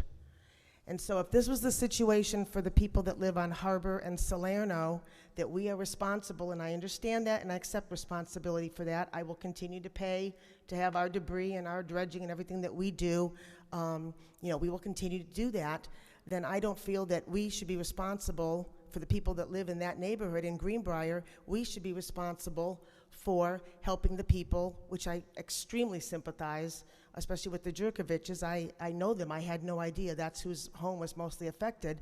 But yet when you buy that property and it's on the water, just like we love this little pond behind us, when it looks nice and isn't flooding, that's part of the homeowner's responsibility. And so I want to submit in evidence the letter I received from the Stark County, Mr. Flory.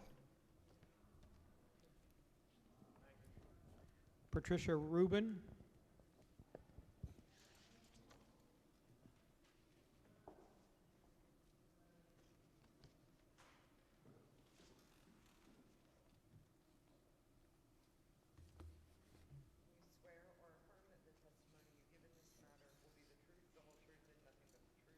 I do. Patricia Rubin, R-U-B-I-N. I'm at 6598 Harbor Drive, Northwest, Canton, Ohio, 44718. I believe I should be excluded from this based on figures 1 and 2 in the petition that's online that was posted on September 18th.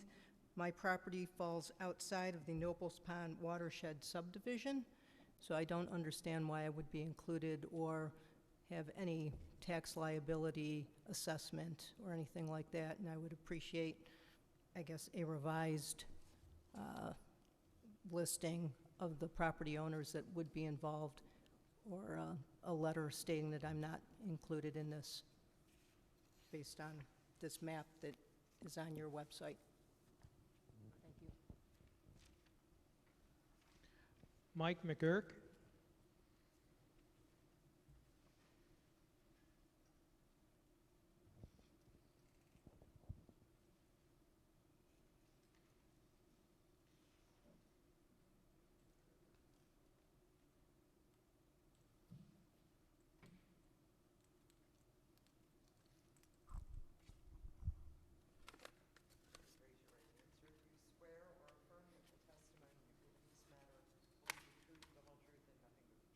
Yes. Yes, my name is Mike McGurk, M-C-G-U-R-K, and I live at 6646 Harbor Drive. Miss Morrison and Miss Rubin are my neighbors, and what they have explained here today, I'm in agreement with. I do sympathize with Nobles Pond, but a lot of the problems that we're talking about here originated years ago. And when you continue to build, I mean, there's nothing wrong with progress, but progress at the expense of, you know, having a safe place to live without worrying about the water rising in your house. So there needs to be a balance there, but I don't know, that's probably a discussion for another meeting, but hopefully that can be resolved, because if we're sitting here talking about spending money on curing a problem, and at the same time we're exacerbating the problem by building and building and granting all of these building rights to people. I mean, it's like a circle. You just keep going around and around. And nothing, you know, we'll be here again, or not me, but somebody will be here again in 20 years talking about the same thing. So the issue goes deeper than just the flooding. It goes to the responsibility of the people in charge for adequate planning and administration. And I have no idea what the answer is to that, but it ought to be addressed by somebody that does. Okay, thank you. Richard Dinko.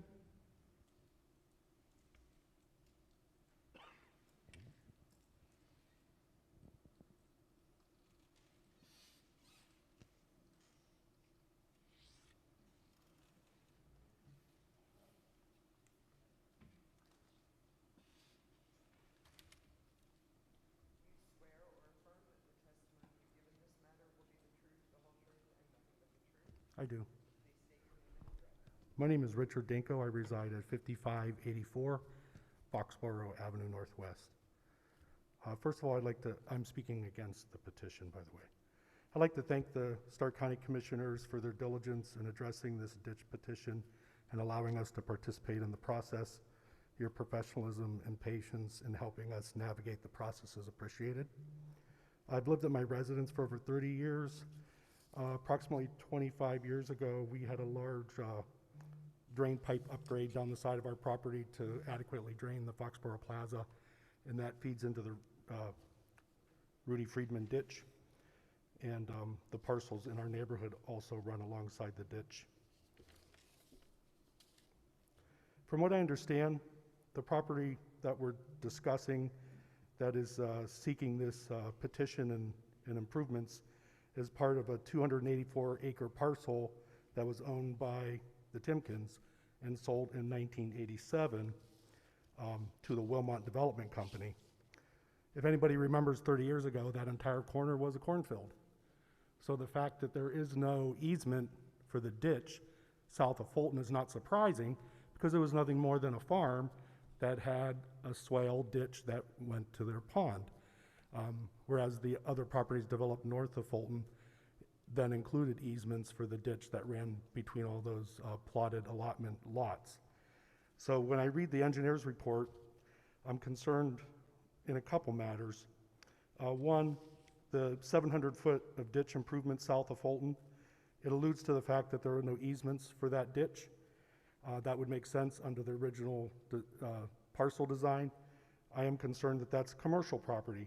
So if you do need to acquire easements, the cost of acquiring those easements would be more expensive than a normal residential lot, and that burden would fall on everyone more egregiously. Secondly, the ditch, the 700 feet of ditch improvement, I'm assuming, is there about 12,000 feet of ditch? Do you know the length of the Rudy Friedman ditch? I just used a scale, 12 to 15,000 feet.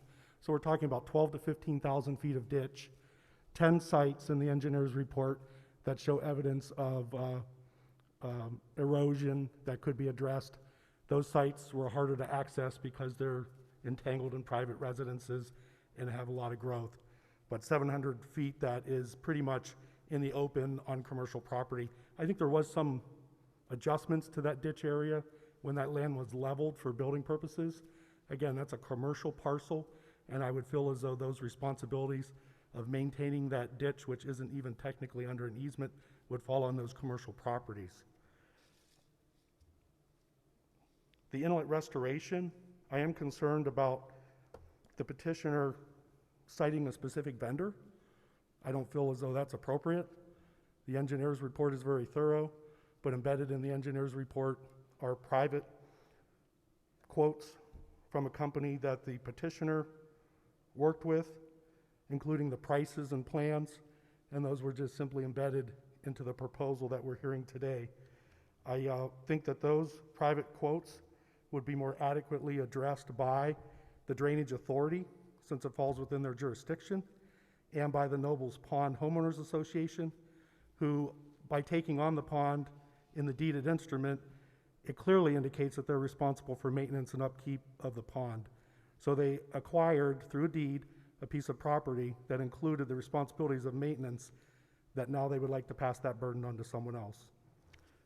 My other concern is the 4-bay expansion and the cost of $110,000. Again, that's an EnviroScience proposal, private contract proposal that the petitioner included. I would assume that that would go out under a bid process if it was even considered, and there was no real data included to indicate any lessening of the flow rate, sediment deposit rates, et cetera. It was a kind of a generic proposal, $75,000. And I was just surprised to see that included in the report.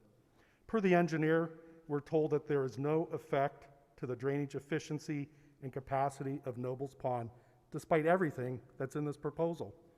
You might improve water quality, but there's no evidence that the water quality is poor. There was no documentation of water quality studies. There was no evidence that there's any type of nitrate phosphate accumulation or any degradation of the water quality in the pond. I understand that there might be increased algal bloom, but just driving the parcels around the lake, you can see the signs posted right in the front of their drive, do not walk on lawn recently fertilized. So if the Nobles Pond Homeowners Association is not, doesn't feel like they're contributing through lawn fertilizer, et cetera, into their own pond, that's a consideration that they need to take on. Lastly, I would just like to say that ORC 6131 does provide for a ditch petition process, but if you look at the guidelines, water disputes are clearly a civil matter. I implore you not to go down the slippery slope of making a decision that's going to set precedents. I think about the Zimber Ditch. I think about anybody along the Tusk who floods, and the precedents we would be establishing by simply being able to make a proposal, have it be adopted, and back charge the entire watershed for the burden. Some of the points brought up during earlier discussion, the 48-inch choke point under Fulton, the engineer's report clearly states that there's no effect to the culvert that was put in, the box culvert, that it did not affect the flow rate. Some of the engineering reports are very clear on the matter. And unfortunately, their most, I guess, egregiously harmed client, the gentleman whose house is underwater because it was built in the 10 to 25 foot floodplain level designation, out of his own mouth said, I was told to expect the pond to increase up to 10 feet. So I probably shouldn't have built there. It's a lesson to be learned, but it isn't a lesson that should be a burden to all the taxpayers in the watershed.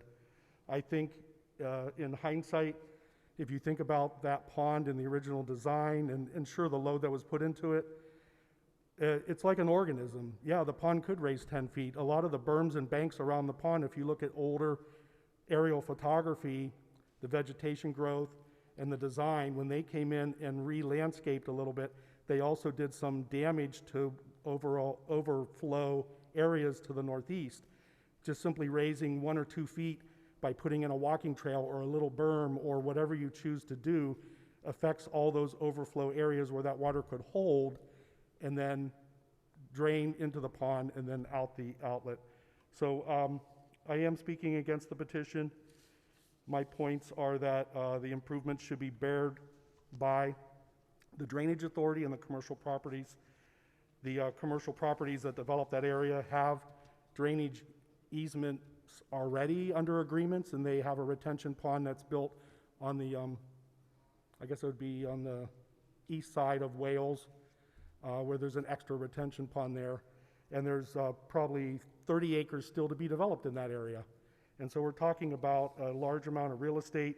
Altcare Nobles Pond valued at $4.1 million on the tax auditor's website. The marketplace at Nobles Pond, $12 million. Nobles Pond LLC holding 21 acres for future commercial development. Altman Health Foundation, 15 acres for future commercial development.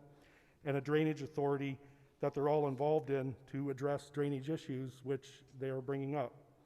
The EnviroScience proposals are inappropriate in this consideration as well.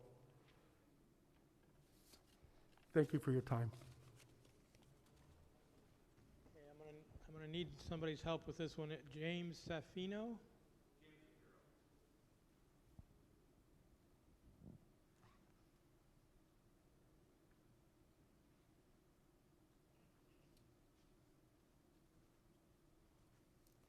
James Zafiro, I represent Foxborough Shopping Center Limited. The shopping center at Northwest Fulton.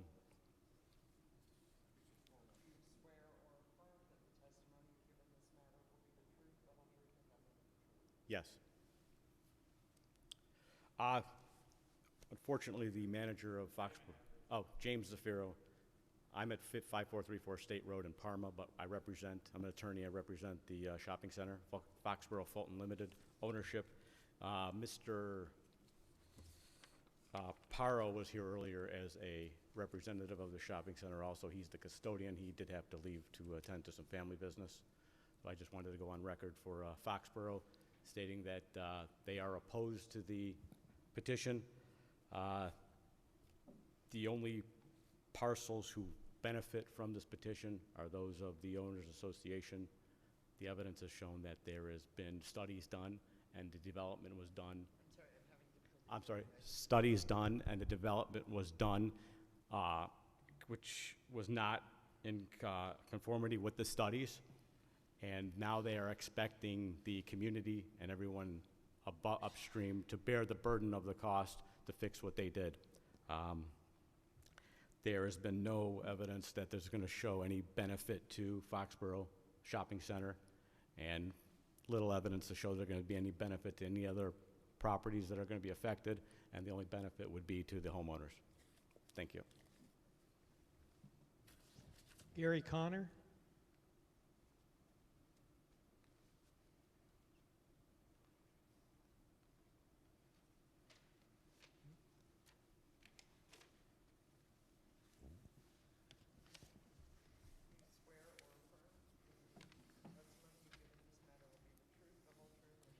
I do. Gary Connor, 7260 Charing Court Circle. Honorable Board, nice to see you guys again.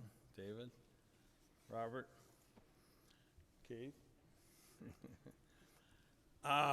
Boy, I didn't think I'd ever see this happen, and it is a tribute to Robert and his unending dedication to this cause. I moved to Nobles Pond in 2001 and joined Bob on the very first homeowners board, and attended the meeting at which Bob Dehoff handed this situation over to the homeowners. And we thought we could handle it, I guess. We established a HOA structure that assessed ourselves over the years for the costs of maintaining this. Now that's a vague term, maintain. There have been improvements done by the association. After 3 years, I escaped the board. Robert has stayed on. He's been the president from the beginning. And a couple of things have been very misstated. Janet asked the question earlier about who would bear the brunt of the assessments. That would be the largest property owners that have the largest impervious surface. And there are a number of those entities that have very large, totally impervious surfaces, and therefore would, I'm pretty sure, I haven't read the report, I haven't seen it, but, and I know the first stage is very preliminary, but I think it will show that the largest contributors are Jackson Schools, Dehoff Enterprises, or Will Mall, Jackson Township, the parks, the highway department, the township hall, the Foxborough Plaza, which was just represented here, Starr County roads, a large percentage, well, I shouldn't say a large percentage, but many, many acres of the watershed, I would guess maybe 15% of the watershed is road right-of-way. Some of it county road right-of-way, a Portage Road. Much of it ODOT road right-of-way. 241 and 687 are major contributors to this. See who else. Now that's pretty much, Township, ODOT, Starr County. So those, when they do the final calculations, those are the people that are going to get hit the most. I have no idea where those calculations are going to go, but nobody's going to be happy with that. What else? There were misstatements about associations and allotments upstream who just kind of were letting their water go. Basically, the allotments that were approved before Stark County passed their stormwater regulations, I don't remember what year that was. The ones that predated that, yeah, they kind of just turned their water loose. The ones since, and there are many of them, a couple of the owners spoke here earlier about various developments. I used to live in Greenbrier Hills before I lived in this one, and there are large natural wetland areas that do a tremendous job of holding water back from Nobles Pond. So it's not like everybody upstream just got away from murder. Not true. There are many areas that will have to be evaluated, and the board will probably have to make a decision as to whether those people deserve a break. Not quite sure how the law deals with those kinds of reductions upstream. Do they, therefore, are they excluded because their HOAs are probably paying just like we do? Usually this process never gets to this stage in an urbanized area. Just doesn't. My 50 years with Stark County government from 1969 until 2019, I never once was involved in a hearing like this. It was discussed by many boards on many occasions, and the cost of the process usually was the end of it, because the you know, when you have, I don't know how many, over 1,000 owners in this watershed, identifying them, title searches, registered mail, and you've only just begun on this one, usually prohibit the idea of spending taxpayers' money like that. For many years, we've discussed the fact that you have these problems all over Stark County. And, you know, you've chosen to make this a case study maybe, but can you do this 50 times a year, 100 times a year? You know, once you start going down this path, well, I think the answer is stormwater utility. Everybody creates water, everybody pays. You know, so when I filled out my card, that was just to get entrance here, I put no. I'm not totally against any kind of infrastructure improvements, you know that. But I put down no just to get in the door. Couple other things. In my opinion, there is no flooding in Nobles Pond, and I don't think anybody needs to feel sorry for us or anything like that, because I vividly remember the meeting with the architect who designed John Hoffman's house. John's a good friend, and he bought this house, and about 6 months before, we had a meeting in the county engineer's office.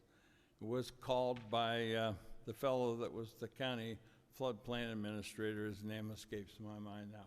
This was like 20 years ago. And he said, Gary, these people have a building permit application, and it scares the hell out of me. How are we going to stop them? And we got a hold of probably David. He's been there as long as I was. And we said, you know, these people are not in a FEMA floodplain. The federal government has not identified this as a problem area. But our design of the improved outlet for Nobles Pond, the 48-inch pipe, which I approved, was based on a certain freeboard that went to a particular elevation, and no one was ever supposed to breach that elevation. In fact, per the commissioner's agreement with FEMA, I think you're supposed to stay 1.5 feet above it. Well, this architect was a particularly arrogant individual, and he brought his lawyer to the meeting, and he said, you can't stop me. And the prosecutor's office said, he's right. We can't stop you. And he built the house, and not too long after, I ran into John Hoffman at the Stark County Fair and at his booth, and he's telling me that he bought this house in Nobles Pond, and I said, oh my God, you don't mean you bought that house? And he said, oh, my wife loved it. She absolutely loved it. And I said, well, here's my advice, John. You brick up that lower level walkout and you fill the back, because your first floor is just fine. Subsequently, he didn't do that, of course. He suffered over and over and over, and called me every time, and I was, of course, living right there, close to him, so. But he got out. I don't know who he sold it to. It may have changed hands a few times.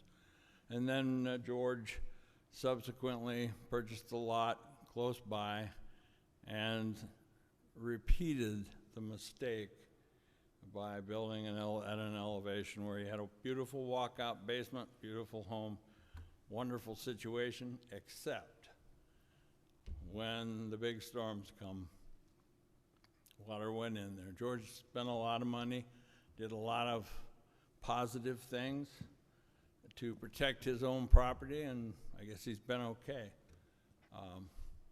Good for him. But to involve 1,600 people or whatever it is in a problem of a couple, it seems like, you know, if this problem was on a list of priorities for Stark County, somebody mentioned Zimber Ditch earlier. Oh my God.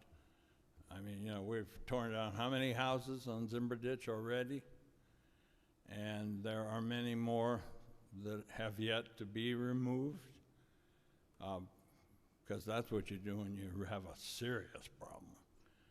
But, you know, the cost of moving forward here, it might be a great test case. If you decide to find for the improvement, I will follow it carefully just to see, and I don't know how much money we've spent so far, but I have a feeling that the future cost is really going to be exorbitant. And it's not that the assessments will be huge for the average homeowner, but it's the idea. And, well, you know, where are we going to go with this thing? How much is it worth? You know, the Allotment Association recently did a heck of an improvement, and they did it with our regular annual dues, which have been increased over the years. And, you know, it's not permanent. It will never be permanent because of the nature of the problem. It's quite unique to have a watershed this big that sort of dead ends. Because if you remember, originally there was no outlet for Nobles Pond except for the aquifer, and it's very difficult to quantify the aquifer that used to flow west under Fulton Road and come out somewhere in the Jackson State Nature Bog area. According to the Timken story over the years, they said that it worked beautifully until they started development upstream in the 70s. The silt came down, blocked the aquifer, but you know, there's been talk about could we reopen the aquifer? It's hard to quantify that, and it's probably way too much water for that to ever work again. So the storm sewer was built, and I think the county spent some money. I don't remember how much, but the county, I believe, had some funding in that outlet. And that was probably in the mid, I don't know, around 2000, something like that. But anyway, well, I guess I don't have anything else to say other than that $8.2 million figure was a bit of a shock. I can't wait to read the report, but anyway, I don't have anything else to say. It's pretty thick, huh? Oh, yeah, I don't know what it costs, but the next one will be much thicker.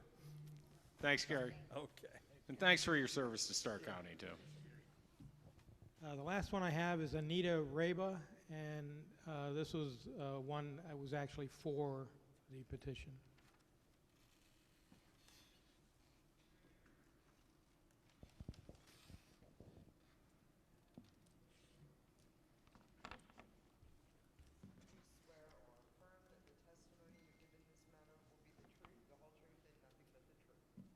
do.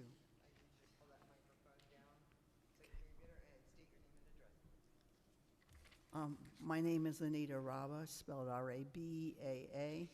My address is 5086 Sweet William Circle, Northwest, Canton, 44718. I don't have too much to say now because I agree with Bob and all of the people from Nobles Pond. I'm on the board of Nobles Pond, and I live right across from the houses that flooded. I bought in 1993, I believe, and didn't build until 2 years later. And by that time, the house right across the street was owned by John Hoffman, and very shortly after that, it flooded. And it had been ongoing since then. I just wanted to say that I agree with what the people from Nobles Pond said, and I thank you for listening to us. Thank you.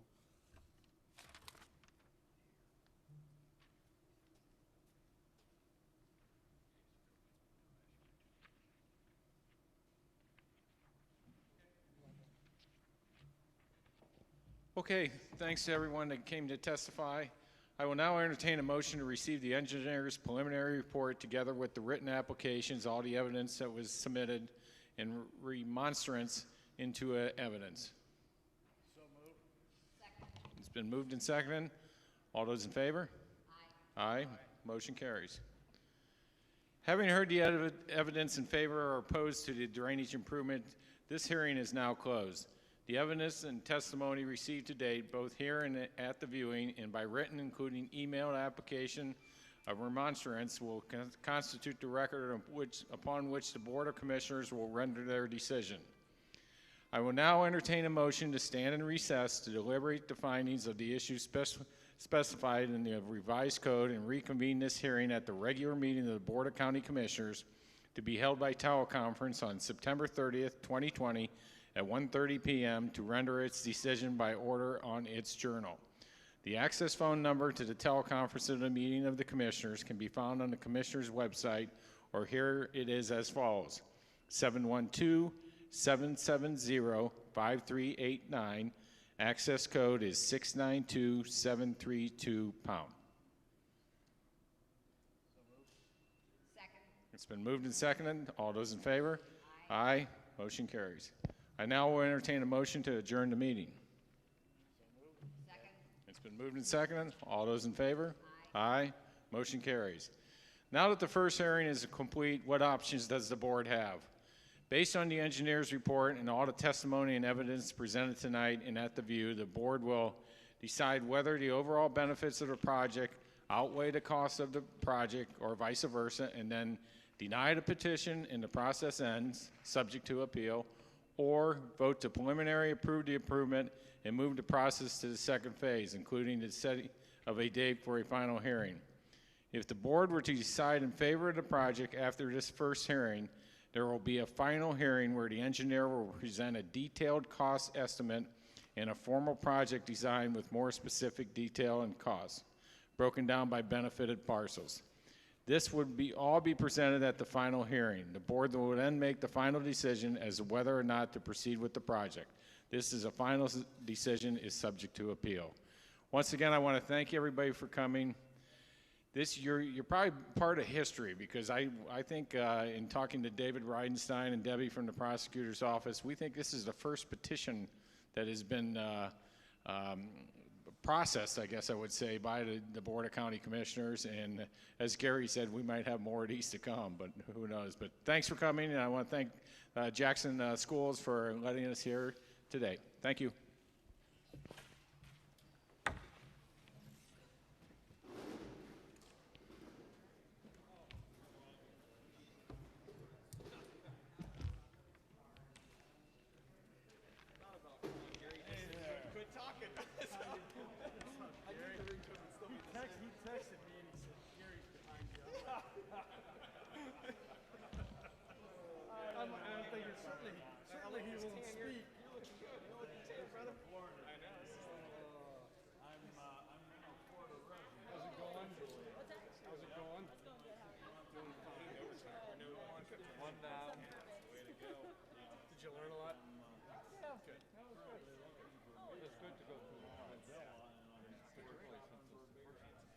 We're all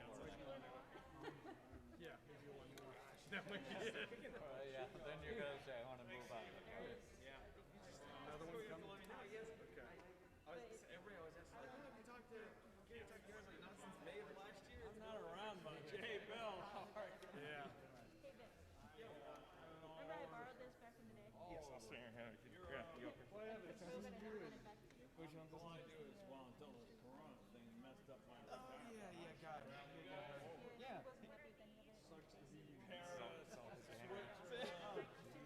Yeah, I'm off. The Panama Canal. Throw it back in the file. One of them. It's all right. It's always mismatched anyways, so we'll just keep it going. I'll just throw it in one of them. Close my eyes. Great. Yeah, exactly. Yeah. That's perfect. Yeah, I'll look at like one of the emails and see what the date was. But yes, this is the man, the myth right here. Yes. See, it makes sense now, doesn't it? It all like, oh, okay. This is I heard his name even. Yeah, I knew his phone. He never silences it. It's the same ringtone. So when he was up here, I was like, I'm so tempted to call him. Someone call him. So hey Gary, this is Sarah. She's working at Soil and Water now. Hi, She's Sarah. doing all the stuff that. So you're the Julie Burberry? No, She takes all the drainage calls now. Yeah, Jeez, so it's like, lucky it's you. Yeah, This I is know, your, right? Yeah. Yeah. Well, I know because Rich is now with Jackson. Yeah. How crazy is that? Yeah. Switched over there, now I'm in charge of all that. Yep. Interesting. So, Well, I get to hear your name in the field sometimes. Oh, Yeah, Gary was out here before. Yeah, speaking of which, you recognize the hand ray? oh yeah, that's definitely my printing. You know, the first thing I had to learn was hieroglyphics. Gary, Absolutely. hieroglyphics. Yeah. My wife every day reminds me, I can't read your writing. Right. I It's actually terrible. I did good. I could read it. You were good. I made sense of it. And yeah, she makes fun of the whole thing. Richard, I miss you. All right, we'll talk to you guys soon. I don't miss it. I told you. I'm having too much fun. I knew he wouldn't miss that. Yeah, I texted Keith Milton. I said, Gary Connor, 6 o'clock. It's like, I didn't know that should come or not. Bob's my buddy. God bless him. Yeah. And he just lost Donna. Excuse Oh, me, my God. the YouTube channel's still streaming, so Oh. that microphone's on. oh, good enough. Yeah, Bob just. Just rip the